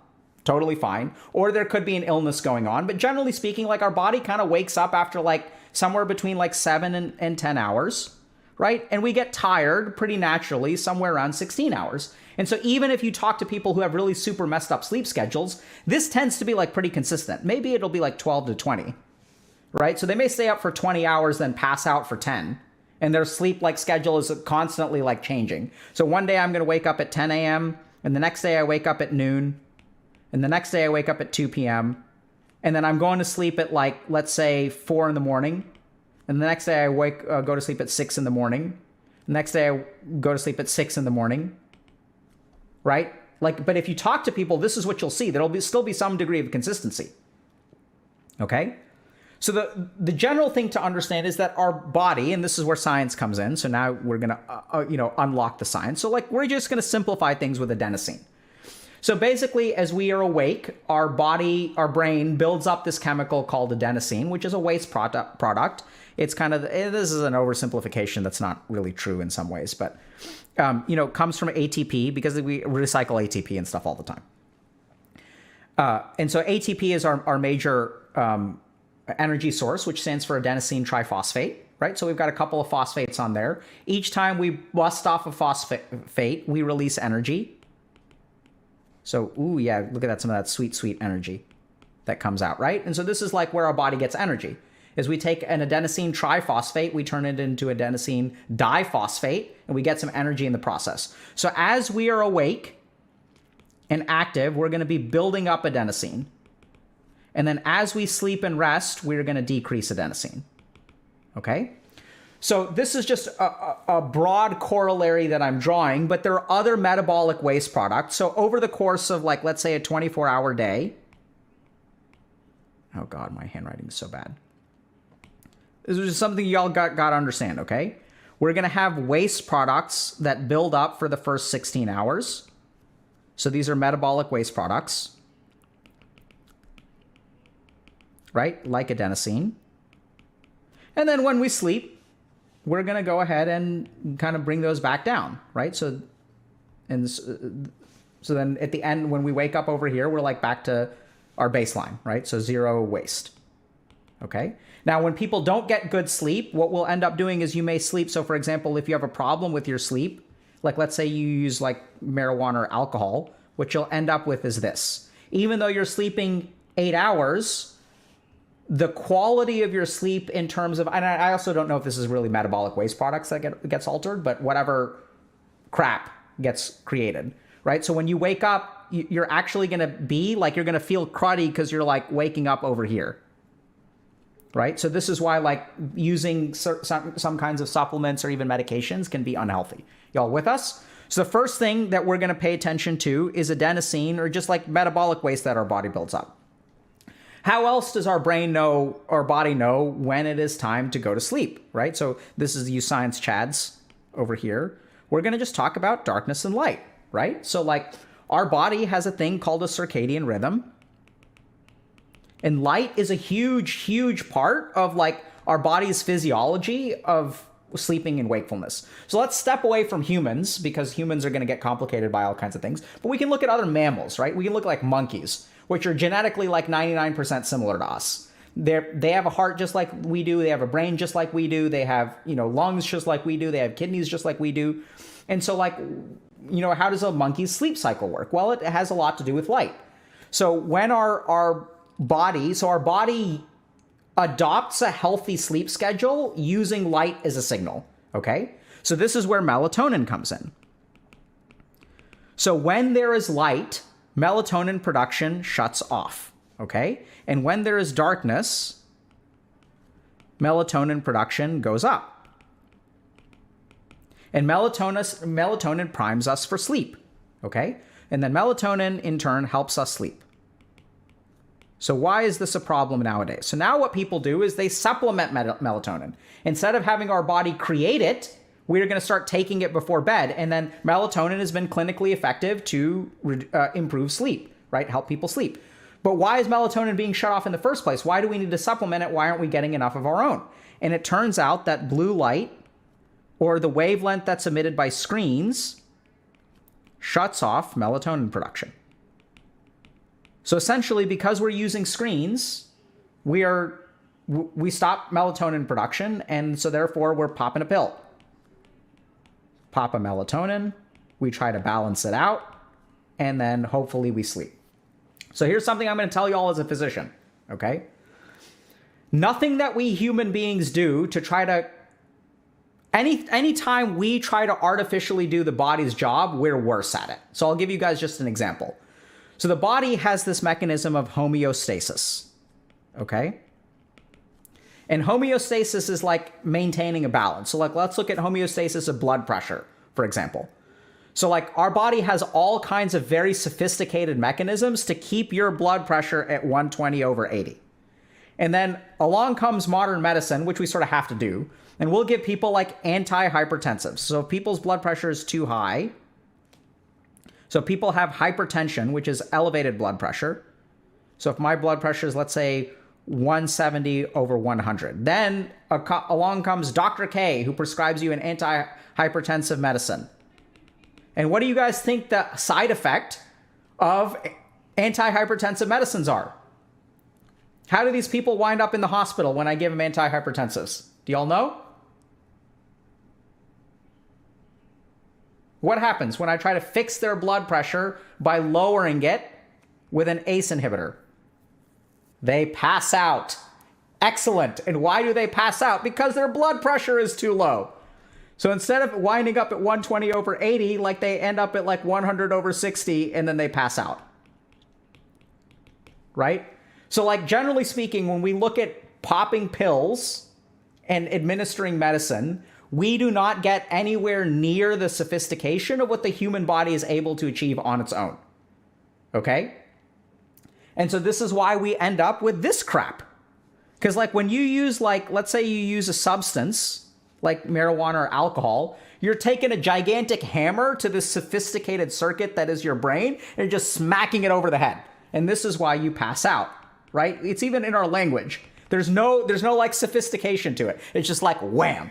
And then you wake up the next morning and you're tired because you just took a hammer to your system. And then you need caffeine and then you feel jittery, right? And then you can't fall asleep. It's terrible. Like trying to, it's kind of like I work in addiction medicine and sometimes people will speedball.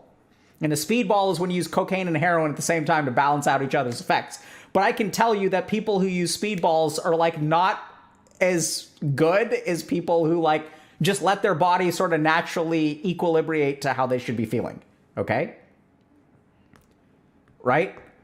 So, we will try to supplement stuff, which is fine. And then we have like all these studies that show that melatonin helps, which is true. But let's start to understand light and darkness, okay? So like our first thing is metabolism. So what drives sleep? Metabolism drives sleep. Second thing is light drives sleep, okay? What else drives sleep? So we're going to talk about physiology. And now all of you scientific people get to say stuff, okay? So someone said stress, okay? So let's see if people have watched Dr. K's guide. Does anyone remember from Dr. K's guide how stress interferes with sleep? Who knows the answer? Anyone know? Anyone know? Cortisol. Good. And what does cortisol do? How does cortisol mess with sleep? Y'all remember? This is a tough one. You got to know a little bit of neuroscience here. Increased alertness. Very good. Right? So alertness and that damn thing, the reticular activating formation. So let's understand this, okay? Bunches of details about this in Dr. K's guide, but we're going to do a quick rundown, okay? So let's try to understand like what did stress used to be when we evolved? So let's say I'm a monkey, and like what does stress look like in my life, right? So like I see a predator, there's a snake. Oh crap, there was a python on the tree that was next to me. So I'm going to move away from it, and then I'm going to sleep at some point. So when I see the python, my body is going to release two chemicals. I'm oversimplifying stuff, okay? So I'm going to release adrenaline, which gives me a short burst of energy, like wakes me the F up. And then I'm going to release cortisol, which has a duration of action of 4 to 24 hours, okay? So then my body secretes cortisol, my adrenal glands. And then for the next 4 to 24 hours, I have this hormone that's going to float around in my body. And it's a hormone, so it travels through the bloodstream and affects every single one of my organs, by the way. That's what makes it a hormone, is that it affects everything. So it's going to affect my blood pressure. It's going to affect my sense of hunger. It's going to make me feel less hungry. It's going to affect my immune system. It's going to affect my liver. It's going to route blood away from my liver. It is also going to affect this part of my brain called the reticular activating formation, which is the part of my brain that helps me sleep. And what does it tell to my reticular activating formation? What is it? It says, hey, you need to wake up very, very, very easily. Because if we hear a twig snap, it could be the python. If we smell something that smells like a python, I need to be able to wake up. So generally speaking, it's hard to wake me up when I'm sleeping. But when cortisol is floating around in my system, it's very easy to wake up while sleeping. Oh, interesting, Dr. K. Are you suggesting for a moment? Hold on a second. Does this mean that interrupted sleep may have more to do with stress and cortisol than, let's say, waking up in the morning? Oh, maybe that could be true. Maybe they're actually discrete physiologic and neuroscientific mechanisms that are responsible for each of these three things. And if we target each of those mechanisms and understand what turns them on, and then we go back to the root of how they're being turned on, and then we actually end up turning them off, we will fix your sleep problem. Weird, right? I know it's kind of bizarre, but maybe if you have trouble sleeping because you're stressed out all the time, dealing with your stress during your waking hours will actually naturally resolve your sleep problem. It's weird. Maybe you don't actually need to take a supplement. Maybe what you need to do is deal with the stress that is activating your brain and telling it to not go to sleep. Interesting. Maybe. I don't know though. We'll see. Okay? So that's just one example. So if you have stress and you have a high level of cortisol floating around, so here's a good example of modern things. Okay, so let's say I'm failing out of school. Right? My future. Oh. This is not something that is a temporary thing. So our stress system evolved to deal with like short-term threats, like Python, right? It's not like on the 30th of the month, the Python is going to show up, so I'm dreading it for the next 29 days. Oh my God, I got an F on my first test. And for the next 3 months, no matter how hard I study, I can't get an A in the class. My future, cortisol level constantly high, alertness level constantly high, irritable. Hunger is all messed up. Right? Digestion is messed up. Because remember, cortisol reroutes blood away from your GI system and liver. And my sleep is messed up. My future, which you're stressed about every single day when you go to class or don't go to class, your cortisol level goes up.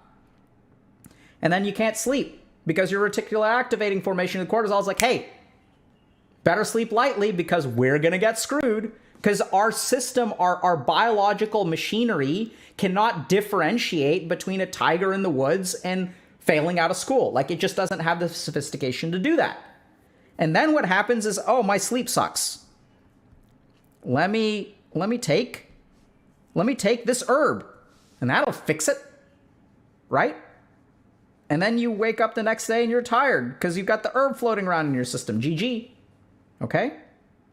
So, stress is absolutely a big part of it. The other physiologic hormone that by the way, there's a lot more complexity than this, okay? I'm just using this to illustrate a point. The other hormone that we're going to talk about is insulin. So if I were to ask y'all, what makes you sleepy? Right? Because if we want to understand how to go to sleep, let's start with this. Okay, there's stuff about metabolism and light and cortisol. And okay, so what keeps you awake? Stress keeps me awake. Excellent. Next question is, what makes you sleepy? Excellent. This is the right answer. A burrito makes you sleepy. Right? No. So this is what we call the food coma. So let's understand ourselves. Like, what is going on with a food coma? It's like 2 p.m. I haven't eaten all day. And I have a gigantic burrito because I'm starving. And then it's like, oh. And it's hard to stay awake. And then I drink a cup of coffee to make it through the end of work. And then nighttime rolls around and I have difficulty sleeping. Where did that all begin? It began with the burrito. Okay? But not just the burrito, because eating a burrito is not the only thing that correlates with an insulin spike. Okay? So this is what happens. When you eat food, you release a hormone called insulin. Insulin is an anabolic hormone. Okay? What anabolic hormone means is that it's a hormone that activates, like, it tells your body, hey, it's time to build stuff. So it's time to store away food. It's time to process calories. It's time to build glycogen, build fat, build muscle. So we're going to go into like building phase.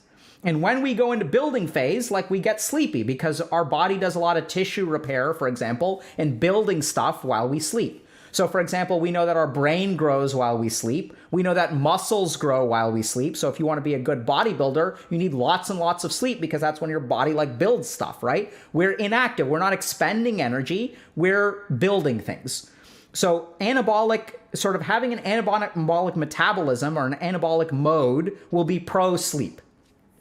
So what tends to happen is when we eat a burrito, we will release insulin, and insulin in turn will make us sleepy. So, in the first couple weeks of medical school, I was super stressed out for reasons that aren't important, and I was having trouble sleeping. So I decided that I was going to do something called burrito chemistry. And so what I did is before I went to bed, I would eat a gigantic burrito, and then I would listen to biochemistry lectures because biochemistry lectures were so hard to stay awake during, right? So I don't know if you're like me, but biochemistry lectures are like hard for me to stay awake during. And so that combination would like knock me out. The cool thing is that like by the next morning, my body has digested the burrito, and it's not like biochemistry lectures have any side effect. If anything, maybe I absorb some biochemistry in my sleep. And so when I wake up the next morning, I'm actually like feeling okay, right? There's no herb floating around in my system. There's no trazodone floating around in my system. I like feel pretty good. So we can actually use physiology, and especially insulin and the kinds of foods that we eat and when we eat them and how we eat them to help us go to sleep. So once again, the insulin thing though is not going to affect us here or here. The insulin thing will affect us here. So burrito chemistry targets this. Y'all get that? Stress reduction targets the first part too, but in different ways, because it's not just one thing. Stress has multiple effects on your body, right? Okay? So, this will all come together. Don't worry about it. All right? So, okay. So these are kind of like three things that we're going to talk a little bit about: metabolism, light, and physiology as like mechanisms that will affect the three dimensions that we are talking about. Falling asleep, or four dimensions. Falling asleep, staying asleep, trouble waking up, and feeling tired during the day. Okay? Now, so we can also see that technology acts here, right? Sleep cycles are going to be sort of here as well in terms of like metabolism. So what I mean by that is that, you know, you're like, if I wake up at noon, it's going to be hard for me to go to sleep at 9 p.m. Y'all get that? And that's essentially like due to our internal metabolism. Okay. So we've talked a little bit about,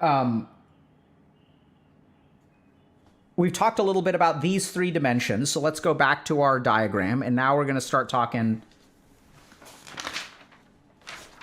a couple of other things, okay? So we're going to talk about medical stuff. So here's our sleep diagram. So here's, you know, hour 0, let's say hour 10, right? So we have obstacles to falling asleep, obstacles to staying asleep, obstacles to waking up, okay? Those are all discrete, and we'll get to solutions in a second. The next thing that we have to talk a little bit about is illness. So if you have an illness, this line no longer applies. What we're dealing with is a slightly different line. So like, if we think about correcting an illness, there's like something, so if we haven't, let's say I'm hyperthyroid, okay? What's gonna happen is when I'm hyperthyroid, these things are going to be altered by something fundamental. So our like level of thyroid hormone like creates a completely different scenario. So the normal things, the normal physiologic stuff may be insufficient. So I can even correct this problem. I can do psychotherapy around my stress, and I can manage like waking up well. But if I'm hyperthyroid, all the stuff that would normally fix my problems may not fix my problem, because there's a underlying physiological state which is completely different. So for example, burrito chemistry is not going to help me wake up feeling rested if I have sleep apnea. Do y'all get that? So the thing about illness is that illness like fundamentally alters things, and then this has to be fixed in order for the other stuff to like, you know, start working properly. Do y'all get that? So let's talk a little bit about the conditions that lead to altered neurochemistry, altered physiology that just sort of like, in which normal sleep no longer applies, right? Because everything we've talked about so far is just like normal sleep and how it works and what are the drivers for sleep. So the first thing is mental illness. So this is the cool thing. I mean, it's not cool, but it's interesting intellectually. So this is the interesting observation that I made that I'm sure lots of other people made, but I don't know why they don't teach us this explicitly.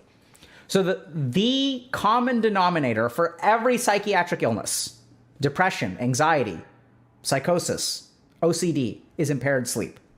The one symptom that all people who have a psychiatric diagnosis, that may be a little bit of an overgeneralization. I'm sure there's something out there that doesn't apply.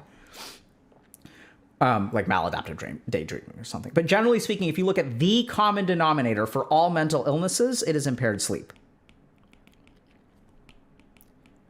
And so this is when I got curious about sleep. And this is, by the way, how I developed all this crap. Because I thought to myself, I was like, oh, like that's kind of interesting. I wonder if this is the common denominator. If I get really, really good at helping people with their sleep, I wonder if like I would help all of my patients instead of learning depression treatment, anxiety, instead of becoming an expert in depression treatment, an expert in anxiety treatment, an expert in OCD treatment. I wonder if I just become an expert in sleep, can I actually help everyone that I see? And I think the answer is basically yes. So we know that depression leads to sleep impairment. We know that anxiety leads to sleep impairment. We know that PTSD leads to sleep impairment, okay? And the other really interesting thing, so other causes are going to be like hyperthyroidism. So there's all kinds of causes, right? So I'm not going to cover them all. So for example, there's this condition called familial fatal insomnia. I've seen one patient with this. It is terrifying. So this is a genetic condition that is almost like a prion disease. So you inherit some kind of protein that later in life prevents you from sleeping, and then you can't sleep, like you literally cannot sleep. So some fundamental circuit in your brain that lets you fall asleep fails, and then you start to become like psychotic, delusional, and eventually you die. It's a terrifying condition. We're not really covering all of the physiologic causes of sleep because they're exceedingly rare, so we're just covering the big ones. So at the top of the list is mental illness, hyperthyroidism, sleep apnea, right? And there are other things, so acid reflux. There are also circadian rhythm disorders.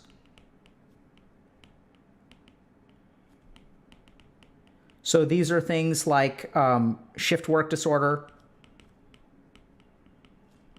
So these are people who work night shifts, right? Also medical residents and doctors. There's like, basically something that is, what is it? Late shift. I forget the name. This is basically like night owls. People who have a night owl circadian rhythm.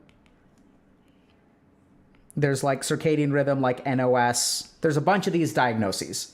But essentially, these are diagnoses where we have an internal biological clock, which tells us when to wake up and when to go to sleep, which, by the way, is influenced by all the things that we already discussed, like light and metabolism, that somehow gets shifted off. And so those are unique diseases which have their own treatments. My point is that, if you have, and the interesting thing is that these map on to particular areas, right? So generally speaking, people with anxiety have difficulty falling asleep. People with depression suffer from early morning awakening.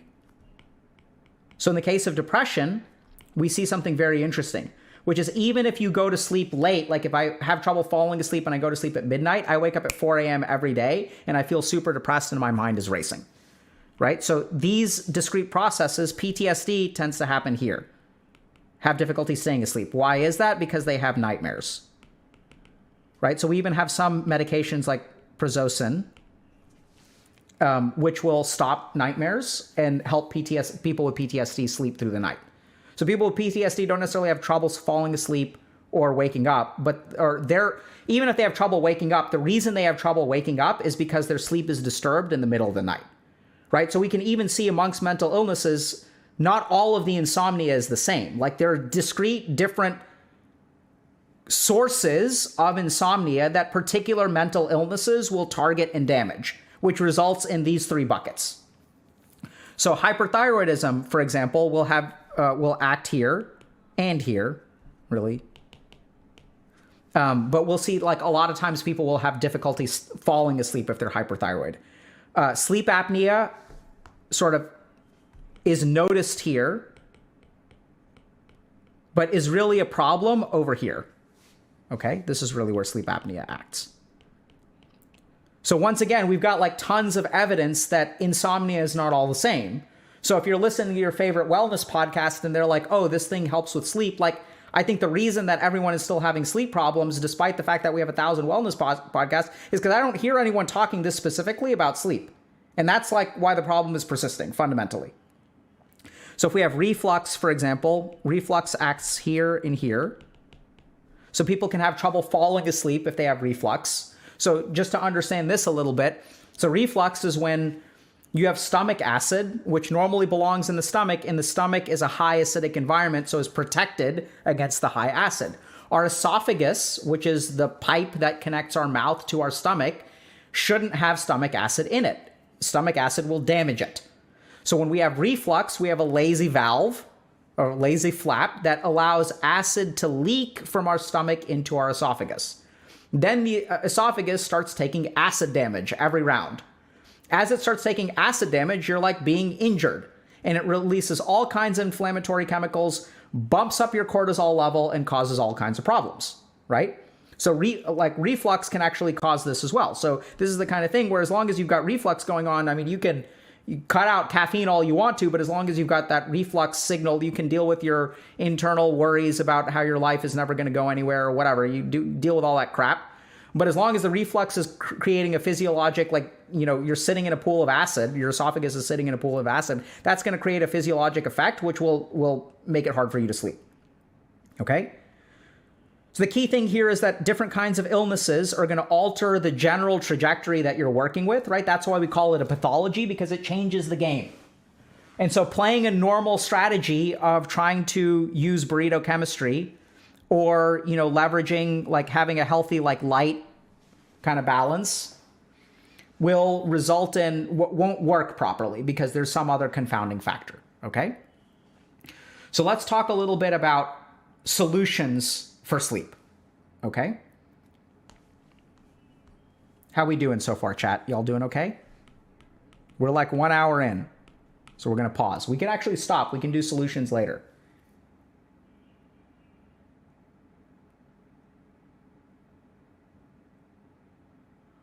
Okay, we can absolutely do a recap. Before we jump into solutions, let's do a recap. Excellent, excellent. Thank you.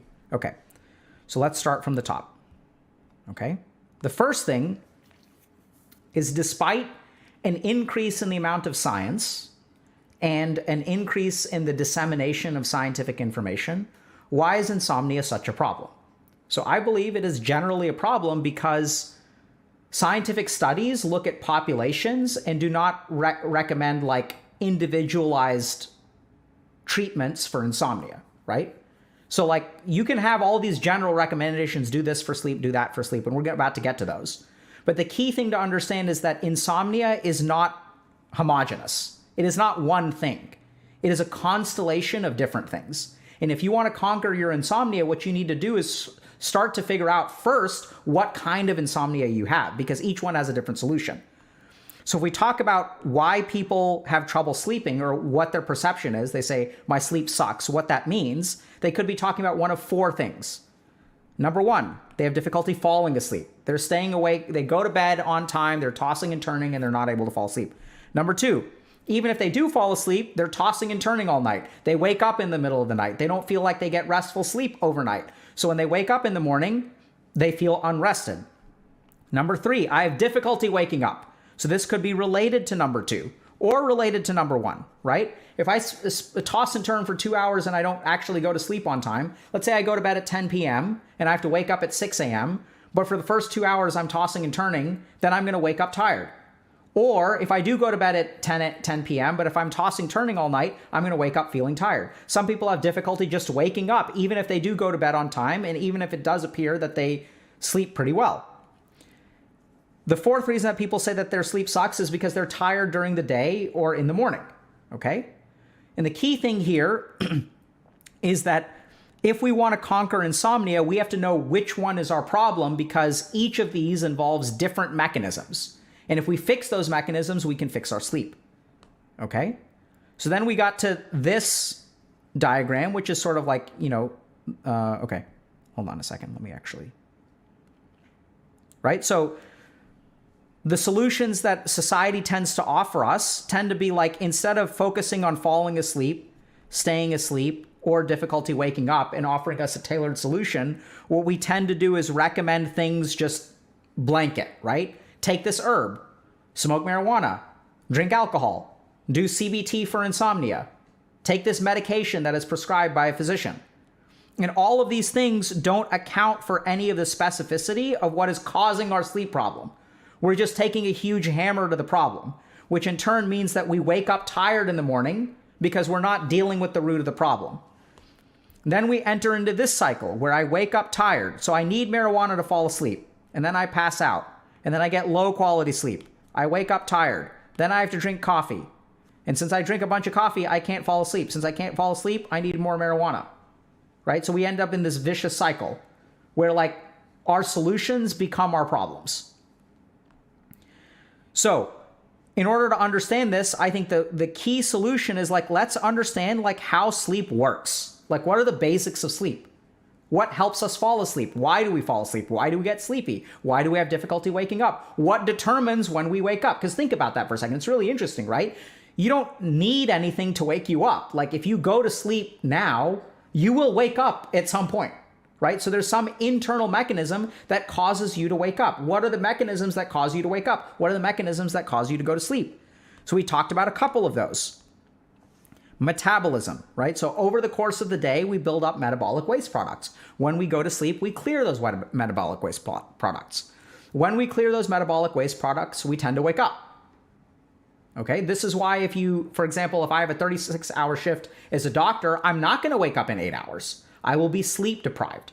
And it'll take my body longer to clear those metabolic waste products. So instead of sleeping for 8 hours, I will sleep for 12 hours. And there are other different things that you have to make up for the sleep debt over the next couple of days. So I'll sleep like 10 hours a day for the next 3 days instead of sleeping 16 hours at a stretch, right? So there are all kinds of complicated mechanisms, which we're not going to go into right here. But so metabolism is one big reason why we get tired and why we wake up. Light is another huge reason. So our body has been evolved to be very sensitive to light in terms of telling us when to go to sleep and when to wake up. So even if we think about jet lag, how does jet lag get corrected? Think about that for a second, right? So I have a circadian rhythm which wants me to go to sleep at a particular time and wake up at a particular time. How does the circadian rhythm adjust? How does it know how to adjust? It uses light, right? So light is a huge part of our ability to sleep. Third thing is we have all kinds of physiologic mechanisms, which we're just going to use two just to illustrate this example. One is cortisol. So when we get stressed out, we release cortisol. Cortisol goes to our brain and turns on this part of our brain called the reticular activating formation, which then tells us that we need to sleep very, very lightly or sleep less because we're in danger. And so if you're in a chronic state of stress, your body is literally going to be telling you to wake the F up all the time and sleep very lightly. So any kind of noise will wake you up if you have a high level of cortisol in your system.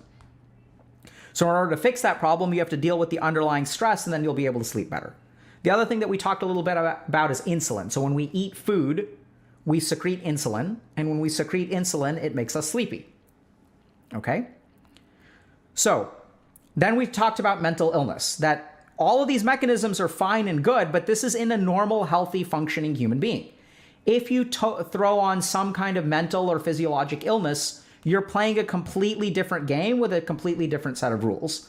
So if you want any of that other stuff to work, you have to move back to the baseline by treating that illness. So that could mean treating the PTSD, it could mean treating depression, it could mean getting a CPAP for sleep apnea. You know, there are all kinds of other stuff. It could mean getting your acid reflux treated, you know, get yourself a PPI, and we'll talk about that kind of stuff, which is a proton pump inhibitor, which is a treatment for acid reflux. And so that's where we are so far, okay? So now we're going to talk about solutions.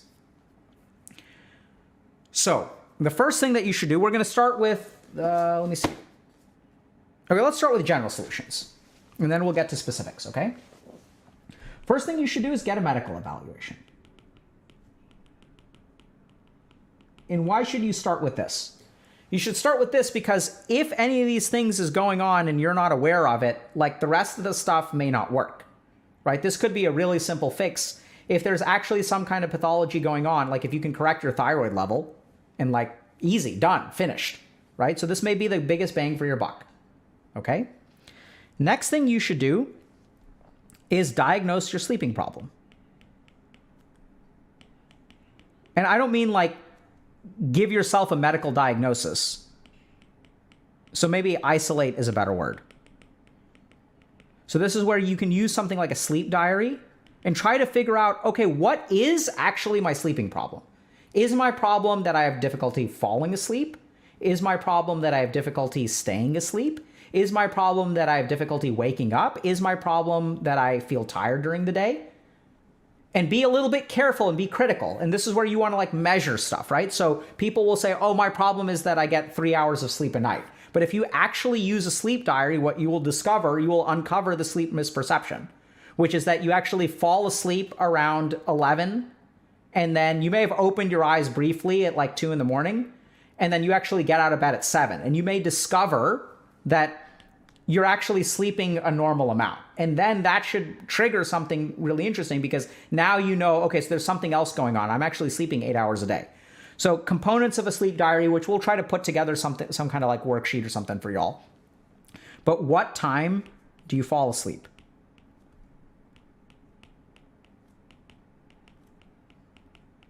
What time do you wake up?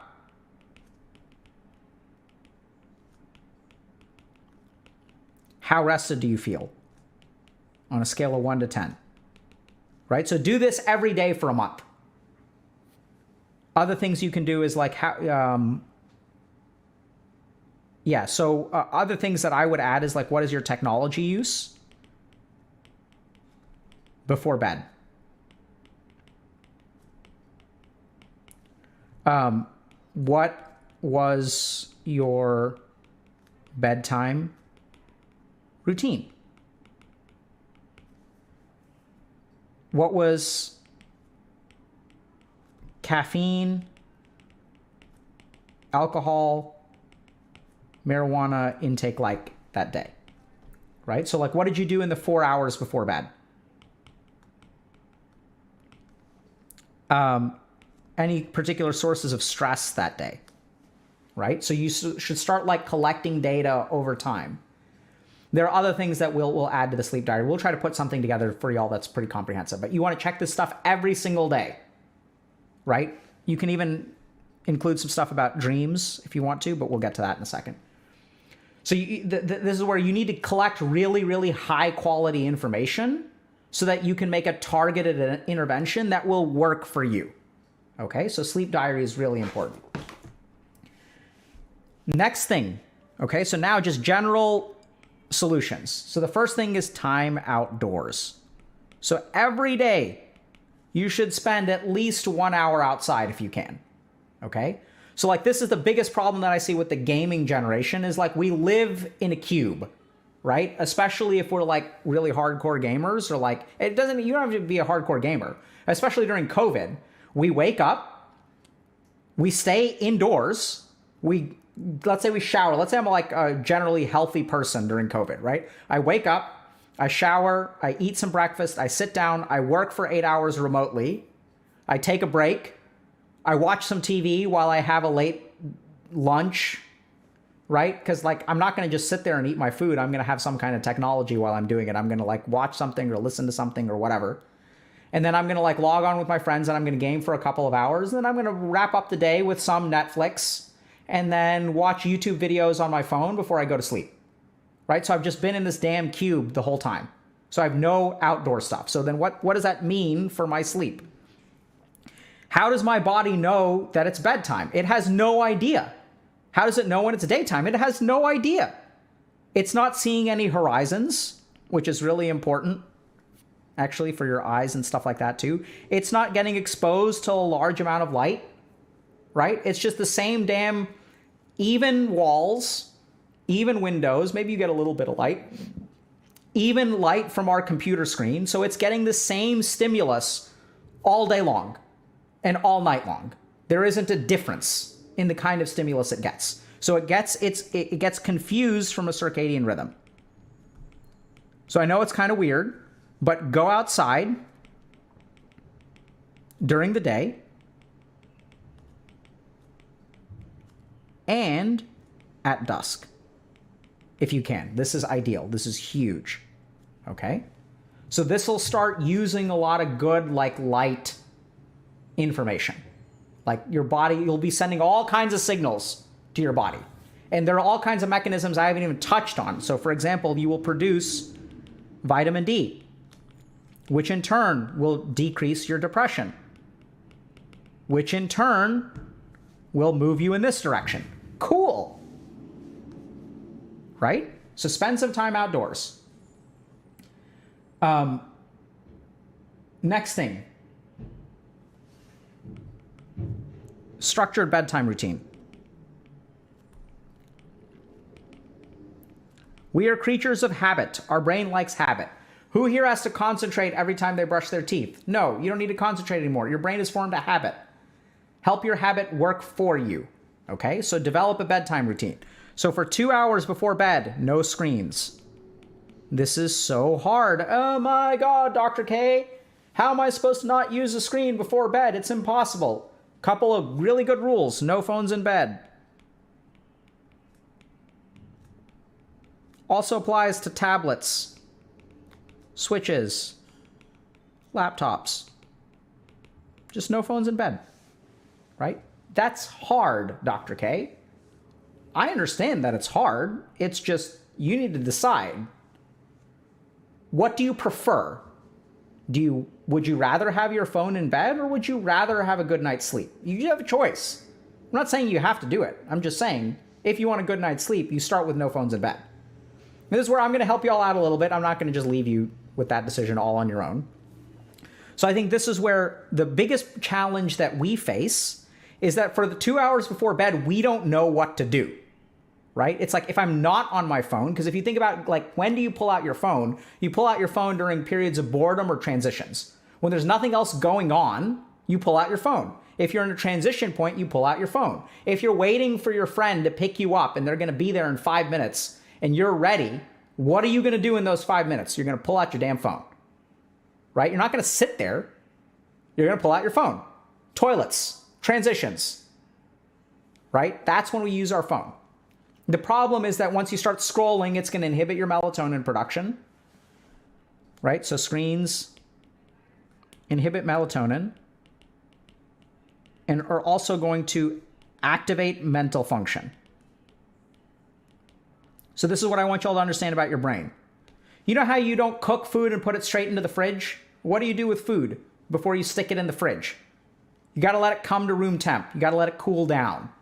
So your brain needs a cool down time. So that doesn't mean be inactive. That means don't do some kind of a hyper-stimulating dopaminergic activity. Let it come to room temperature before you put it to sleep. That's what you need to do with your brain, okay? So screens are really, really problematic because the reason they're so damn addictive, and this is the way that they're designed, is to stimulate the brain and keep it engaged. So it's the very opposite. It's like like all these apps and stuff are like microwaves for your brain. Like they're just going to heat it up. Like if you browse Reddit, for example, or Twitter, like there's going to be a lot of like sexist, like political, meme-ish, anti-Blizzard, anti-EA, anti-work, anti-like climate change, anti-liberal, Antifa, like so there's going to be some kind of crap that's going to amp you up, right? I'm not trying to place a value judgment on any of it. I'm not saying any of it is right or wrong. That's for other people to decide. I'm ignorant to that stuff. All I'm saying is that all that stuff is going to have you like being activated. Okay? So this is why you need to stay away from screens. So then the question is, okay, Dr. K, what should I do instead of screens? And this is beautiful. This is like the most OP move. All of the crap that you should be doing anyway, right? So if you procrastinate to do things because you're XYZ, that is the stuff that you should do for 2 hours before bed. So the best one to start with for me is grocery shopping. I will go grocery shopping at like 9 p.m. at night. Okay? So it gets me out of the house. I'm away from a screen. I do my grocery shopping, then I've got groceries for tomorrow, so that's a win. I also clean before bed. Really fantastic. Cleans out the mind. Shuddhi. This is in Dr. K's guide, which in turn will reduce your stress, reduce your anxiety, and target falling asleep. Easy, champ. Right? So cleaning. And you have the bonus of like having clean dishes. You have the bonus of like not having a messy place. So we're going to take this goal that you have set for yourself and is very hard for you to do, and we're going to leverage that goal to help you sleep every single day. Okay? You can also do things like sort through the mail. I do all kinds of like random stuff, okay? Exercise, yoga, meditation.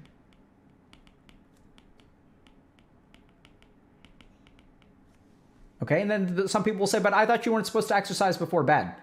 And that's where, like, yeah, generally speaking, if you look at population studies, it is more advantageous to exercise earlier in the day for the average person. But if you're like me, you can exercise before bed, and then like if you do like 2 hours before bed, you feel super tired and like really good at night, and it's very easy to sleep. Okay? You can also do something like take a bath. So there's some physiologic stuff here where I'm just trying to figure out if I want to go into this. So when you take a hot bath, you get a lot of peripheral vasodilation.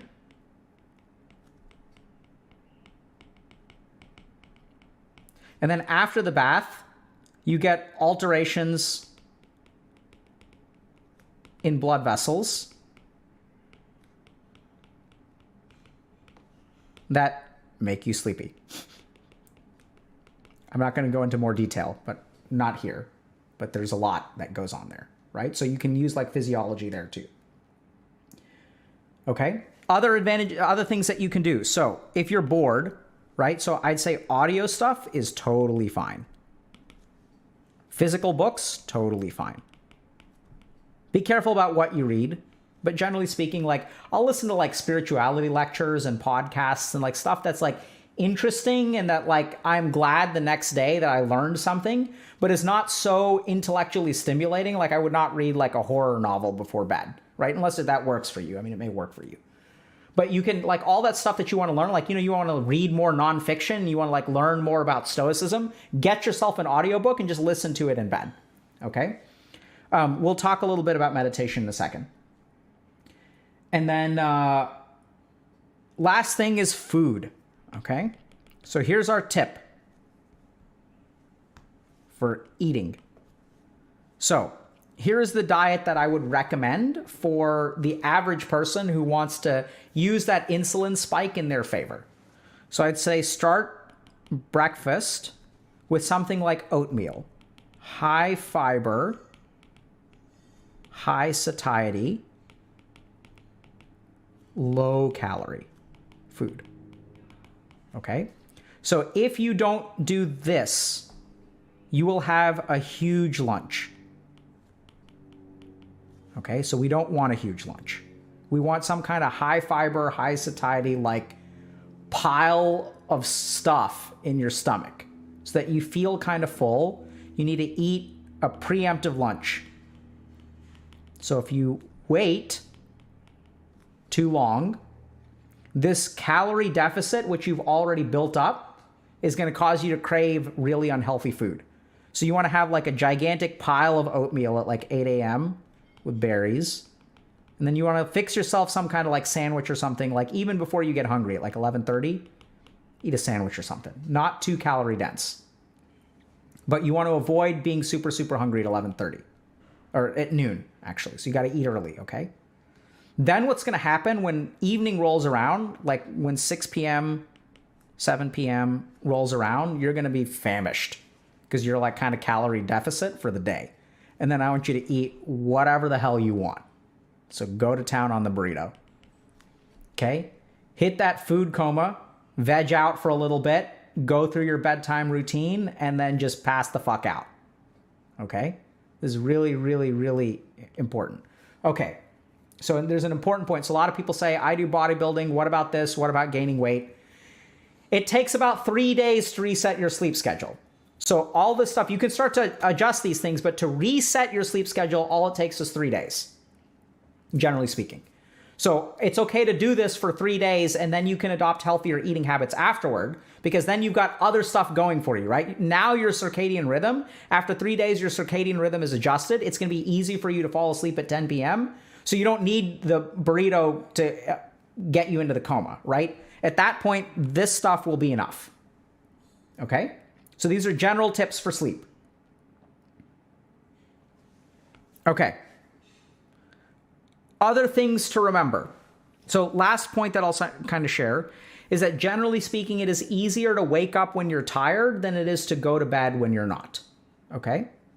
So this may not apply to some of y'all. So if you have a problem with this phase of sleep, maybe this is not true for you. But generally speaking, I think like physiologically, it's like easier to wake up in the middle of the night if your house is on fire than it is to like go to sleep, you know, if you're fully awake. So we have more mechanisms that can increase wakefulness than we do that can increase sleepiness. So if you want to reset your sleep schedule, what it takes is 3 days of waking up on time and if you guys just want one bit of advice, being a zombie. You will be a zombie. Don't drink caffeine. You're just going to be a zombie all day long. You're going to feel terrible. You're not going to be able to do anything. You're going to be unproductive. You're going to be kind of moody, irritable. Like it's just going to feel like you're like lagging in real life. You're like playing real life on ping. That's what it's going to feel like. And then sleep will feel like a relief.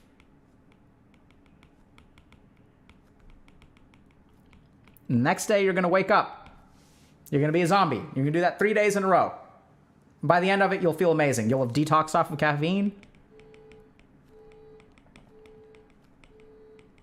You may have even detoxed off of some of that dopamine too.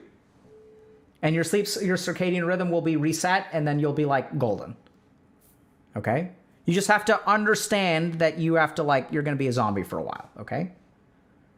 So, at this point, we're an hour and a half in, and I have not even gotten to the 3 specifics.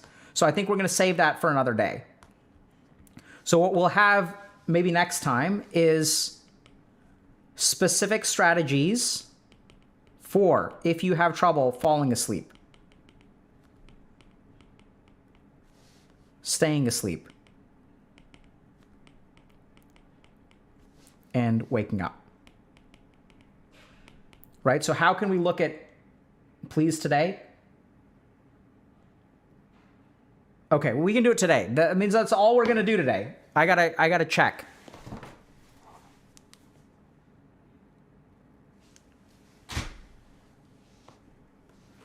Okay, today? Okay.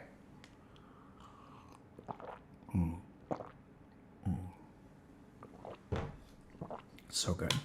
Okay. Okay, finish today. That's all we're going to do today then. Because I did what I normally do. So we're like, this is like, dude, this is a 90-minute lecture, folks. Y'all get that? Like, we're already 90 minutes in. And by the way, I've done like 12-hour seminars on sleep. So there's just, we're just scratching the surface. Like, there's so much to understand about this. That's all applicable too. It's not just like academic. Like, here's what we, there's so many different things. So one tip that we haven't even talked about, which is huge, is you remember this REM cycle business? Right? So you have sleep cycles where you start here and then you end here. So if you wake up here, you'll feel groggy. But if you wake up here, you'll feel rested. And this is if you, for example, sleep for 2 hours and wake up here, you will feel rested. If you sleep for 8 hours and wake up here, you'll feel groggy. So understanding where you are in your sleep cycle when you wake up is critical. So this is why, sometimes you take a nap and you wake up feeling way more tired than when you went to bed. And sometimes you take a nap and it's like you feel amazing. And you're like, wait, but why is that? Like, I only slept for half an hour or 45 minutes and I feel amazing. And other times it's like I slept for 3 hours and I feel like a zombie. Like, I don't understand what's going on. It's because of when you wake up during this cycle. And so even understanding things to that specificity will control how easy it is to wake up. Because you have to wake up at the right time of your sleep cycle. Okay? Okay. Okay, strategies. All right. So difficulty falling asleep. So the first thing to understand is that according to Ayurveda, which by the way, I know we've had some people who are skeptical of Ayurveda, which is totally fine. I'm still amalgamating different kinds of evidence that I will present to y'all, and hopefully y'all will be convinced. I'm convinced that Ayurveda is very helpful from a clinical standpoint, precisely because of things like this. So if you guys like think this is pretty cool and no one else talks about it this way, this kind of thinking essentially comes from Ayurveda. This idea that insomnia is not homogeneous and affects different people in different ways is like a fundamentally Ayurvedic concept. And you may say, but that's a fundamentally human concept, but that's not how Western medicine really thinks about it, right? Because a medical doctor will diagnose you with insomnia. Like they'll just diagnose you with that and they'll kind of like be done with it, right? So falling asleep, first of all, to understand from an Ayurvedic perspective, is a pitta problem. And if you guys don't understand what that means, go watch Dr. K's guide and go look at the Ayurveda stuff, because there's like 2 or 3 hours about that, okay? So it's a pitta imbalance. So pittas, their minds are very active. Their minds are like fire. They can't let things go. They have trouble cooling down before we put the food in the fridge, right? And so they have difficulty falling asleep. They will hold on, oftentimes, to a few thoughts. And these thoughts prevent them from sleeping. Okay? So if you have trouble falling asleep, first thing to understand is that it may be a pitta issue. And if you balance your pitta, it should get better. We'll talk a little bit more about that in a second. Second thing you should ask yourself is, if you're having trouble staying asleep, here's the next question you should ask yourself. Have I been awake for 16 hours? If the answer to that question is no, your goal tomorrow is to go to sleep at the same time and have that turn that question into a yes. Okay, so the solution to that is wake up earlier. Right? Because remember, your metabolic substrates haven't built up to help you fall asleep if you haven't been awake for 16 hours. So your answer is to wake up earlier. By the way, you may be a zombie. GG, just let your circadian rhythm balance after 3 days. It's going to be tough. Right? But this is what you're going to need to do. The good news is even after 1 day, you may start to feel a little bit better, okay? So the next thing to think a little bit about is let me just make sure. Okay, yeah. So next thing to think about is, does your body know it is time to sleep? And you may ask me, Dr. K, how does my body know whether it is time to sleep or not? And this is where, like, we talked about this, right? What are the ways in which your body knows that it's been time to sleep? So we've talked about being awake for 16 hours. What has your light exposure been like? Have you been stuck in a room all day? Because if the answer to that question is yes, your body is really confused. What's your technology use like? And if your body's like, oh, if you've been like sitting in a room without windows for the last 16 hours, and there's been a constant stream of like computer monitor light or TV screen light on you, then your body has no idea it's time to sleep, and it's going to get confused, and it's going to be hard to fall asleep. Okay? Next thing is stress and anxiety. Do you have stress? Do you have anxiety? What are you stressed out about? What are you anxious about? This is where things get a little bit complicated. So you can, depending on how bad things are, you can work with a therapist. You can work with a coach. You can also just like introspect, process. We touch on this all through the rest of our stuff. So there's a lot of stuff about this in Dr. K's guide, but I can't go into like how to fix stress or anxiety like in 5 minutes, right? It's just not that simple. But the truth is that if you're having trouble falling asleep and you're in a stressful state that has high cortisol, this is going to be activating your RAF and is going to make it hard for you to fall asleep and make you a light sleeper. So you have to deal with this stuff. There are a couple of other specific practices. So the meditative rewind practice, which is in the guide, is very effective for this. Yoga Nidra is also very effective for this. Both of those are in the guide. We're going to teach you guys a different meditation today. Okay? So you have to deal with your stress and anxiety. And then the last thing is diet optimization for this. So remember, since it's a pitta problem, what we really want to do is focus on like cooling, kind of heavy foods. So, you know, if you eat yogurt with fruit, drizzle maple syrup before bed, this should be your dessert, right? We're going to get some good protein in there, some good antioxidants, get some vitamin C, get some other stuff, fiber, right? It's going to taste yummy because there's a little bit of maple syrup in there. Now, technically, Ayurveda says you shouldn't mix fruit in yogurt. You shouldn't mix dairy and fruit, but we'll step away for that for a second. And if eating them together causes you a lot of indigestion and interferes with your sleep, then don't do it. But I think this is like a really good kind of dietary thing that you can have. It'll have like some density to it. It'll be like somewhat satisfying, and it'll actually be quite healthy. Okay? So this is what to do if you have trouble falling asleep, okay? So let's recap. It's a pitta imbalance. So your mind will be holding on to a few thoughts and keeping you from sleeping. So there are techniques and stuff around that as well. But, you know, the main thing is going to be, first of all, have you been awake for 16 hours? Second thing is going to be to make sure that your body knows that it's time to sleep. And how does the body know that it's time to sleep? It has to do with your light exposure for the day and your technology exposure for the day. Third thing to think a little bit about is just your stress and anxiety level. And like, as long as those are present, you have to understand that that is going to lead to a clinical impact, physiologic impact on your sleep.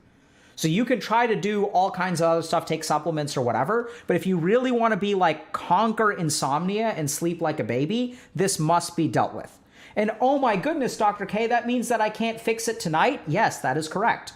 Unfortunately, you cannot fix sleep necessarily in one day. Sometimes it takes weeks, if not months.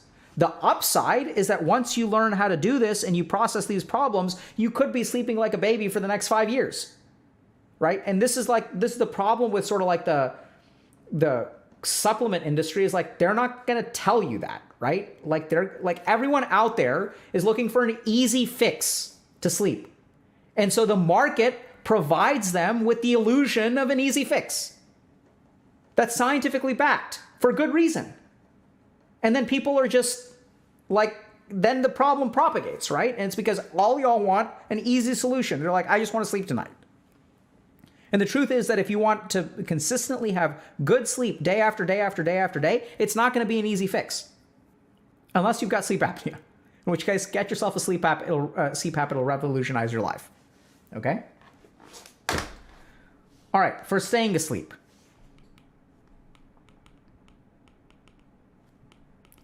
This is a vata imbalance, right? So restlessness, vata problems.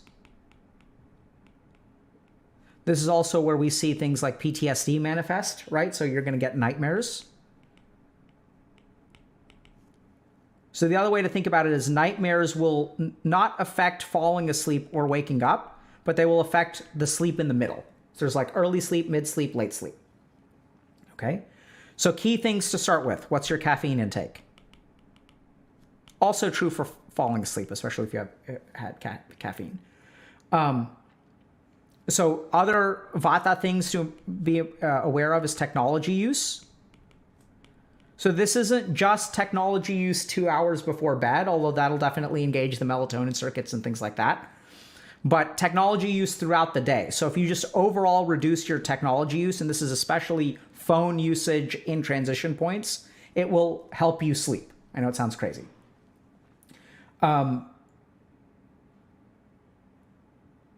So this is another really important thing is routine before bed.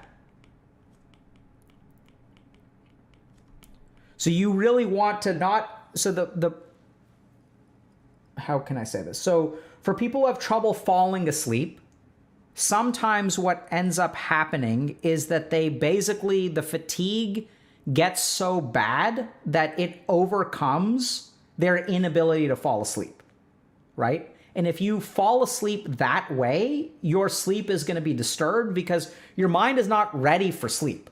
It's like it doesn't want to sleep, but the fatigue overpowers it, and then you're kind of like left with a very unrestful sleep afterward, if that makes sense.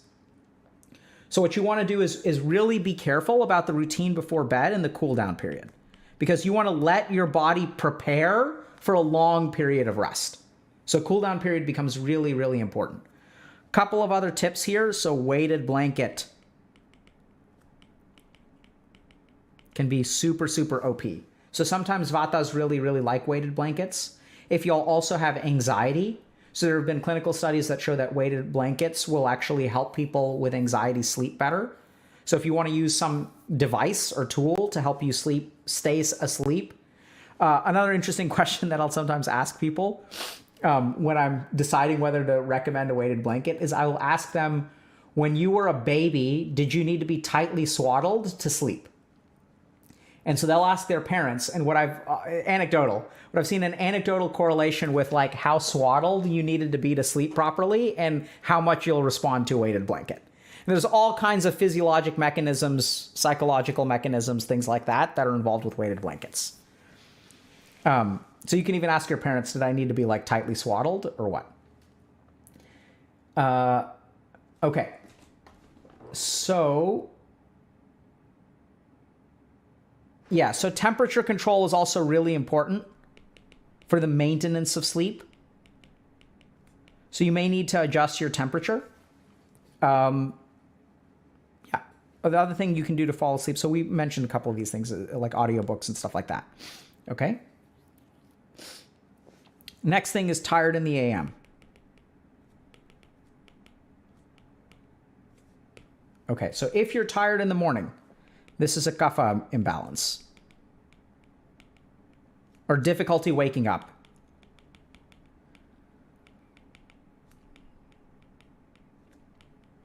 Okay.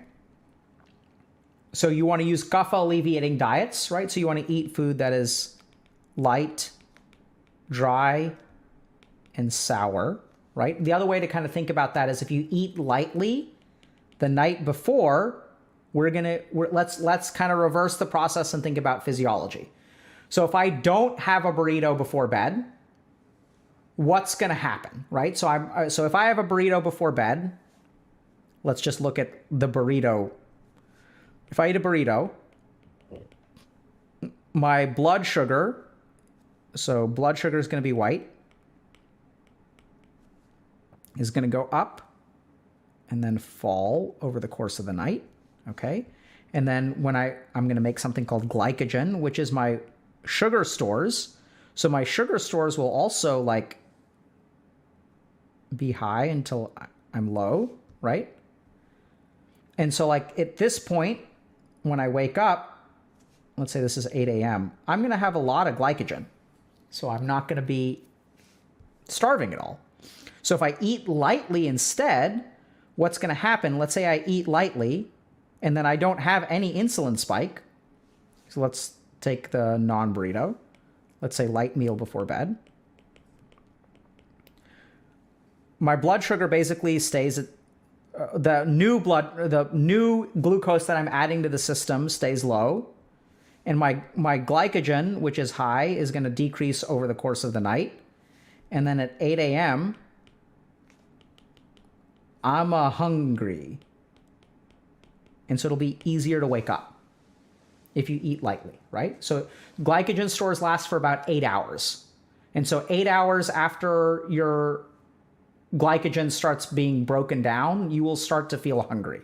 And you want to use that hunger to help yourself wake up. So other tips that you want to do. Okay, so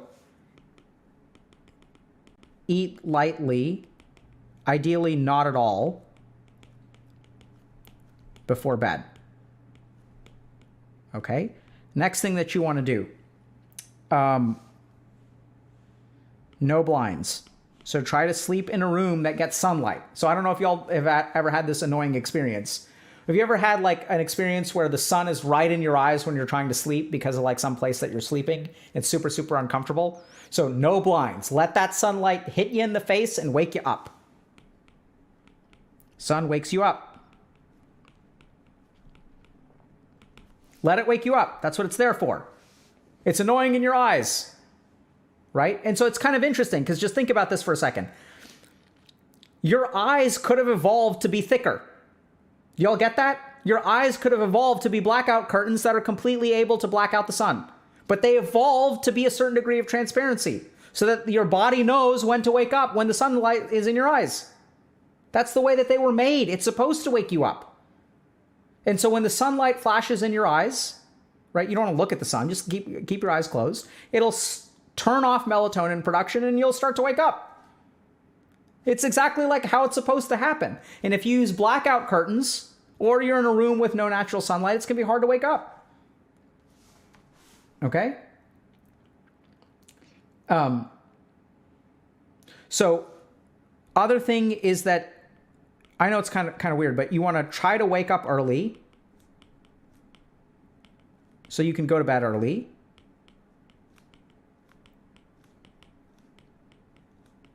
Which in turn means that you'll start to reduce your adenosine at, let's say, 9 p.m., which will in turn allow you to wake up very naturally because then your metabolic triggers are also going to be active and they'll help you wake up at 5 in the morning. Other tip. This is a key tip. If you are having trouble waking up in the morning, so let's say you have trouble at 7 a.m., you don't need to sleep in. You need to wake up earlier. So try to wake up at 5 a.m. You will be amazed. Some percentage of you will find it way easier to wake up at 5 a.m. than you will at 7 a.m. So there's circadian rhythm factors here. There's also sleep cycle factors here. Right? When I say sleep cycle factors, I'm talking about this stuff. Where's the sleep cycle? Yeah. Right? So 8 a.m. may be here, and 5 a.m. may be here, right? Between your sleep cycles where it's easy to wake up. So I know it's kind of weird because people were asking, how do you wake up in between your cycles? And some of it is circadian. So it's hard, it's very individualized. But oftentimes if you have trouble waking up in the morning, the solution is to not sleep in, but actually try to wake up earlier, and you will be stunned at how easy it is to wake up at 5 a.m. instead of 7 a.m. There's also a lot of evolutionary biology about this, which is that, so if we look at, for example, visual acuity is highest for mammals at dawn and dusk. And why is that? It's because we're designed to be awake. So you have millions or billions of hundreds of millions of years of evolution that is trying to get you up at 5 in the morning or around the time of dawn. And so I would adjust your cycle, try to wake up even earlier. If you keep on hitting the snooze button at 7 a.m., try waking up at 5. You'll be very, very surprised. Okay. And so that's what I would recommend for waking up. Okay. If you have difficulty waking up. All right, to wrap up, we're going to do a meditation. The reason we're going to do this meditation is, let me think about how to say this. So this is going to be a different kind of meditation, but I want it to be something that can help you fall asleep and can be done easily if you wake up in the middle of the night. So the first thing is we have 3 really, really good meditations for sleep in Dr. K's guide. We're not going to go into those today because they're there and that's why they're there. Right? So Yoga Nidra, meditative rewind practice, and catching the moment of sleep, I think are 3 really, really good meditations. Catching the moment of sleep meditation is really good for someone who has a very inquisitive, active mind and needs to focus it before bed. And Yoga Nidra is generally good for cool downing period. And meditative rewind practice is really, really good for people who have like accumulated a lot of emotion or had a rough day. So what I'm going to teach y'all today is actually meditative practice. Let me think about how to say this. Around darkness, okay? So this is going to fall into the category of being like meditations about the self too. Meditations kind of around shunya. But it's a meditation that you can do basically in the dark. And so essentially what we're going to do, I'm going to walk y'all through it, but you can do this with your eyes open if it's very dark outside, or you can do it with your eyes closed. And we're going to kind of know. I'll show how a quantum computer could. Actors are intercepting and storing lots of encrypted data, like passwords, bank details, and social security numbers. But they can't open these files, so why are they doing it? Well, because they believe that within the next 10 to 20 years, they will have access to a quantum computer that can break the encryption in minutes. This procedure is known as Store Now, Decrypt Later, or SNDL. And it works because there is information around today that will still be valuable in a decade. Things like industrial and pharmaceutical research and top secret government intelligence. And everyone is aware of this threat. The National Security Administration says that a sufficiently large quantum computer, if built, would be capable of undermining all widely deployed public key algorithms. In a 5 to 10 year time frame, quantum computing will break encryption as we know it today. Even though sufficiently powerful quantum computers are still years away, they're already a threat because of Store Now, Decrypt Later, which is why the US Congress just passed legislation mandating all agencies start transitioning right now to new methods of cryptography that can't be broken by quantum computers. You know, our current encryption schemes have been remarkably successful, working effectively for over 40 years. Up until the 1970s, if you wanted to exchange private information with someone, you would first have to meet up in person and share a secret key. This same key would be used to encrypt and decrypt messages, so it's known as a symmetric key algorithm. As long as no one else gets their hands on the key, your messages are safe. But now, what if you want to send information to someone you've never met, and it's too hard to arrange an in-person meeting? You can't share a key over an unsecure channel like a phone line or the mail because it could be intercepted. And this is what in 1977 led 3 scientists, Revest, Shamir, and Adelman, to come up with an encryption breakthrough. Today it's known by their initials, RSA, and it works something like this. Every person has 2 really big prime numbers, all their own, which they keep secret. They multiply these numbers together to get an even bigger number, which they make public for everyone to see. Now, if I want to send someone a private message, I use their big public number to garble my message, and I garble it in such a way that it is impossible to ungarble without knowing the 2 prime factors that made that number. This is an asymmetric key system since different keys are used to encrypt and decrypt the message. So it's easy for my intended recipient to decode, but impossible for everyone else unless they can factor that large public number. Now, someone could try to factor it using a supercomputer and the best-known factoring algorithm, the general number field sieve, but modern cryptography uses prime numbers that are around 313 digits long. Factoring a product of 2 primes this big, even with a supercomputer, would take around 16 million years. But not on a quantum computer. See, in normal computers, a bit can only be in one state at a time, either a 0 or a 1. So if you had 2 bits, they could be in one of 4 possible states, 0, 0, 0, 1, 1, 0, or 1, 1. Let's say each of these states represents a number, 0, 1, 2, or 3. If we want to do a calculation, for example, raising 7 to the power of one of these numbers, we can only do it for one state at a time. In this case, 7 squared, and so we get the answer 49. Quantum computers consist of qubits, which also have 2 states, 0 or 1, But unlike a classical bit, a qubit doesn't have to be in just one state at a time. It can be in an arbitrary combination of those states, a superposition, if you will, of 0 and 1. So if you have two qubits, they can exist simultaneously in a superposition of 0, 1, 2, and 3. Now, when we repeat the same calculation, it will actually perform the calculation for all of those numbers at the same time. And what we're left with is a superposition of the different answers, 1, 7, 49, and 343. If we add another qubit, we double the number of possible states. So with 3 qubits, we can represent 8 states, and thus perform 8 calculations all at once. Increase that number to just 20 qubits, and you can already represent over 1 million different states, meaning you can simultaneously compute over 1 million different answers.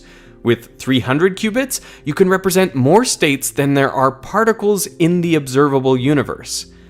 This sounds incredibly powerful, and it is, but there is one very big catch. All of the answers to the computation are embedded in a superposition of states. But you can't simply read out this superposition. When you make a measurement, you only get a single value from the superposition, basically at random, and all the other information is lost. So, in order to harness the power of a quantum computer, you need a smart way to convert a superposition of states into one that contains only the information you want. This is an incredibly difficult task, which is why for most applications, quantum computers are useless. So far, we've only identified a few problems where we can actually do this. But as luck would have it, these are precisely the problems that form the foundation of nearly all the public key cryptography we use today. In 1994, Peter Shor and Don Coppersmith figured out how to take a quantum Fourier transform. It works just like a normal Fourier transform, apply it to some periodic signal, and it returns the frequencies that are in that signal. Now, this may not seem particularly interesting, but consider this. If we have a superposition of states that is periodic, that is, the terms in the superposition are separated by some regular amount, well, we can apply the quantum Fourier transform and we'll be left with states that contain the frequency of the signal. So this we can measure. The quantum Fourier transform allows us to extract frequency information from a periodic superposition, and that is going to come in handy. So how does a quantum computer factor the product of two primes much faster than a conventional computer? I want to explain this by first walking through a simple example with no quantum computer required, and then I'll show how a quantum computer could execute this method even for a very large number in a short period of time. So let's say we have a number n, which is the product of two primes, p and q. For the sake of this example, let's set n equal to 77. Now, I bet you can guess the prime factors, but let's pretend for the moment that we don't know them, because with a product of really big primes, we wouldn't. Now I want to use a fact about numbers that feels like magic. Pick a number g that doesn't share any factors with n. If you multiply g by itself over and over and over, you will always, eventually, reach a multiple of n plus 1. In other words, you can always find some exponent r, such that g to the power of r is a multiple of n plus 1. Let's see how this works. Pick any number that is smaller than 77. I'll pick the number 8. This number doesn't share factors with 77, and if you were doing this with big primes, it would also be extremely unlikely that you would just happen to pick a number that shares factors with n.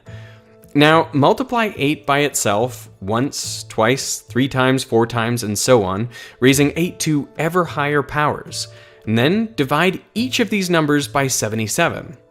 We're not really interested in how many times 77 goes into the number, just the remainder, what's left over. Because at some point, 77 should divide one of these numbers with a remainder of exactly 1. So 8 divided by 77 is 0 with a remainder of 8. 64 divided by 77 is 0, remainder 64. 512 divided by 77 is 6, remainder 50. And as we keep going, we get remainders of 15, 43, 36, 57, 71, 29, and finally, 1. So there we have it. 8 to the power of 10 is one more than a multiple of 77. So we've found the exponent r that satisfies this equation. But how does this help find the factors of n? Well, we rearrange the equation to bring 1 over to the left-hand side, and then we can split it into two terms, like so. And now, as long as r is even, we have one integer times another integer is equal to a multiple of n. This looks remarkably similar to p times q equals n.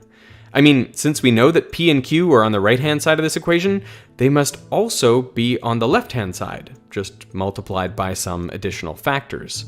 So one way to think about what we've done is we've taken a bad guess for one of the factors, g, and by finding the exponent r, we've turned it into two much better guesses that probably do share factors with n. Since r was 10, the two terms on the left-hand side are 8 to the power of 5 plus 1, 32,769, and 8 to the power of 5 minus 1, 32,767. These two numbers probably share factors with n. So how do we find them? We use Euclid's algorithm. If you want to find the greatest common divisor of two numbers, say 32,769 and 77, divide the bigger number by the smaller one and record the remainder. In this case, 32,769 divided by 77 gives a remainder of 44. Then shift the numbers one position left and repeat. So now we divide 77 by 44 and we get a remainder of 33. Repeat the process again. 44 divided by 33 gives a remainder of 11. And again, 33 divided by 11 equals 3 remainder 0. When the remainder is 0, the divisor is the greatest common factor between the two numbers you started with. In this case, it's 11, which is indeed a factor of 77 and 32,769. You could do the same procedure with the other number, or just divide 77 by 11 to get 7, its other prime factor. So, to recap, if you want to find the prime factors p and q of a number n, first, make a bad guess, g. Second, find out how many times r you have to multiply g by itself to reach one more than a multiple of n. Third, use that exponent to calculate two new numbers that probably do share factors with n. And finally, use Euclid's algorithm to find the shared factors between those numbers and n, which should give you p and q. Now, you don't need a quantum computer to run any of these steps, but on a classical computer, this method wouldn't be any faster than other methods. The key process that a quantum computer speeds up is step 2, finding the exponent you raise g to equal one more than a multiple of n. To see why, let's go back to our example where 8 to the power of 10 is one more than a multiple of 77. Watch what happens to the remainders if we keep going past 8 to the power of 10 to 8 to the 11, 8 to the 12, and so on. Well, we get remainders of 8, 64, 50, 15, 43, 36, 57, 71, 29, and again, 1. The remainders cycle, and they will just keep cycling. Notice how the exponent that yields a remainder of 1 is 20, which is 10 more than the first exponent that yielded a remainder of 1. So we know that 8 to the 30 and 8 to the 40, 8 raised to any power divisible by 10, will also be one more than a multiple of 77. It's also worth noting that if you pick any remainder, say 15, the next time you find that same remainder, the exponent will have increased by 10. So you can find the exponent r that gets us to one more than a multiple of n by looking at the spacing of any remainder, not just one. Remember that. Here I'm plotting out the remainders on a log scale so you can see they are periodic with a period of 10. If I had made a different guess, say I had picked g equals 15 instead of 8, well then the period would be different and the remainders would be different, but there would always be a remainder of 1. Why is this? Well, now that you can see this is a repeating pattern, we can go back to the beginning. And any number raised to the power of 0 is 1. So that is actually the first remainder, so it must also appear when the cycle starts again. Now we are ready to use a quantum computer to factor any large product of two primes. First, we split up the qubits into two sets. The first set we prepare in a superposition of 0 and 1 and 2 and 3 and 4 and 5 and 6 and 7 and 8 and 9, all the way up to 10 to the power of 1234. Yeah, this is a huge superposition. But if we had perfect qubits, it would require only around 4,100. The other set contains a similar number of qubits, all left in the 0 state for now. Now we make our guess g, which most likely doesn't share factors with n. We raise g to the power of the first set of qubits, and then we divide by n and store the remainder in the second set of qubits, leaving the first set of qubits as it was. Now we have a superposition of all the numbers we started with, and the remainder of raising g to the power of those numbers divided by n. And through this operation, we have entangled our two sets of qubits. But we can't just measure this superposition. If we did, we would get a random value and learn nothing. But there is a trick we can use. If we don't measure the entire superposition, but only the remainder part, we will obtain some random remainder. But this remainder won't occur just once. It will occur multiple times, every time it comes up in the cycle. Imagine we were doing this with the example from before, with n equals 77 and g equals 8. If the remainder we measured was, say, 15, then there would be multiple terms in our superposition, because there are multiple exponents you can raise g to that give this same remainder. Exponents 4, 14, 24, 34, and so on. They are each separated by 10. And that value is the exponent that satisfies our equation. So, more generally, after measuring the remainder, we will be left with a superposition of states that all share the same remainder, and the exponents will all be separated by the same amount r.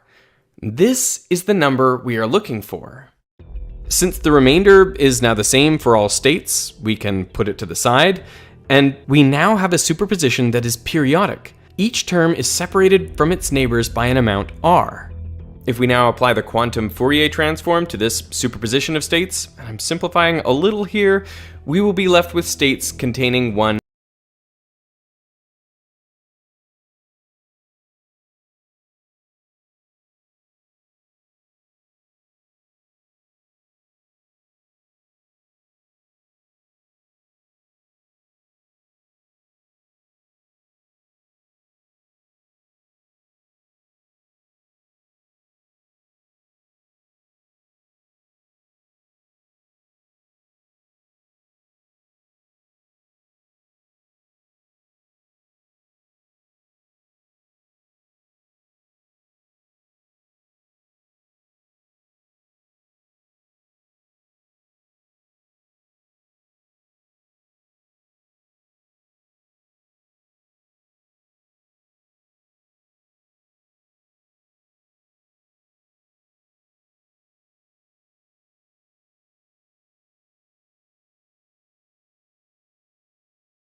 breaking down on the burgeoning city. The skyscrapers rise, even men with the greatest intentions stop believing their own lies. We can borrow from the future, but eventually someone's got to pay. The only way out of the cycle is to strike out and pave your own way.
Our own fight. Will you fuel the desire when always struggling with the truth of the life that might have been? But no matter how jagged your path is, you'll always come back to the road when the dust of the battle settles.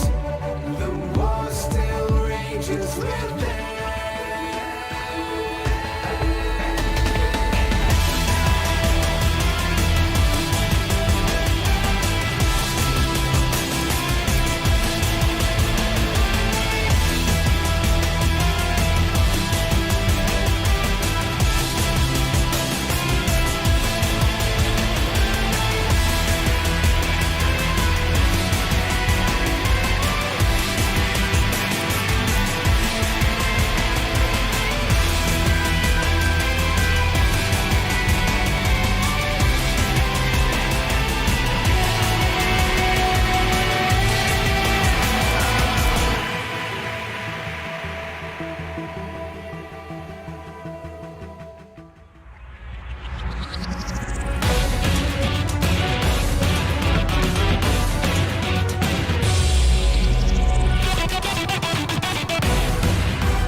Feel the sorrow the light has swallowed.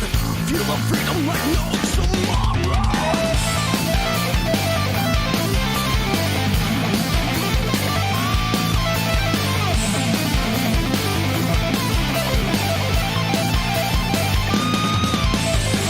Stepping for the cure for a soul's demise. Reap the tears of the victim's cries. Yearning more to heal the suffer of a rougher demon as I bleed under. Kill before it's time to kill them all. Pass down the righteous law. Servant justice that dwells in me. Love and comes as far as the eye can see. The eye can see. The eye can see.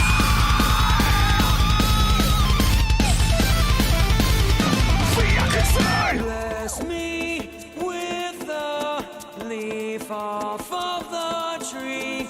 On it I see the freedom ray. We are falling, the light is calling. Tears inside me, calm me down. Midnight calling, mist of resolving. Crown me with the pure green leaf. Praise to my Father, blessed by the water.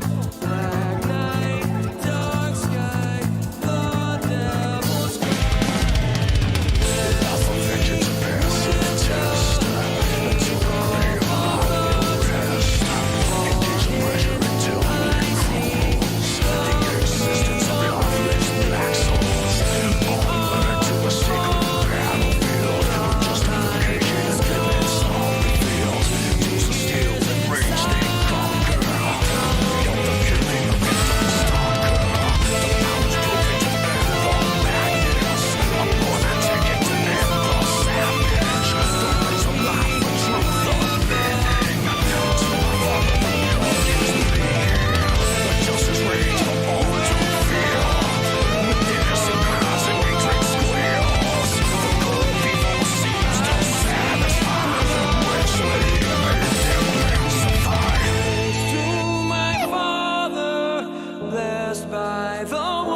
the devil's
you.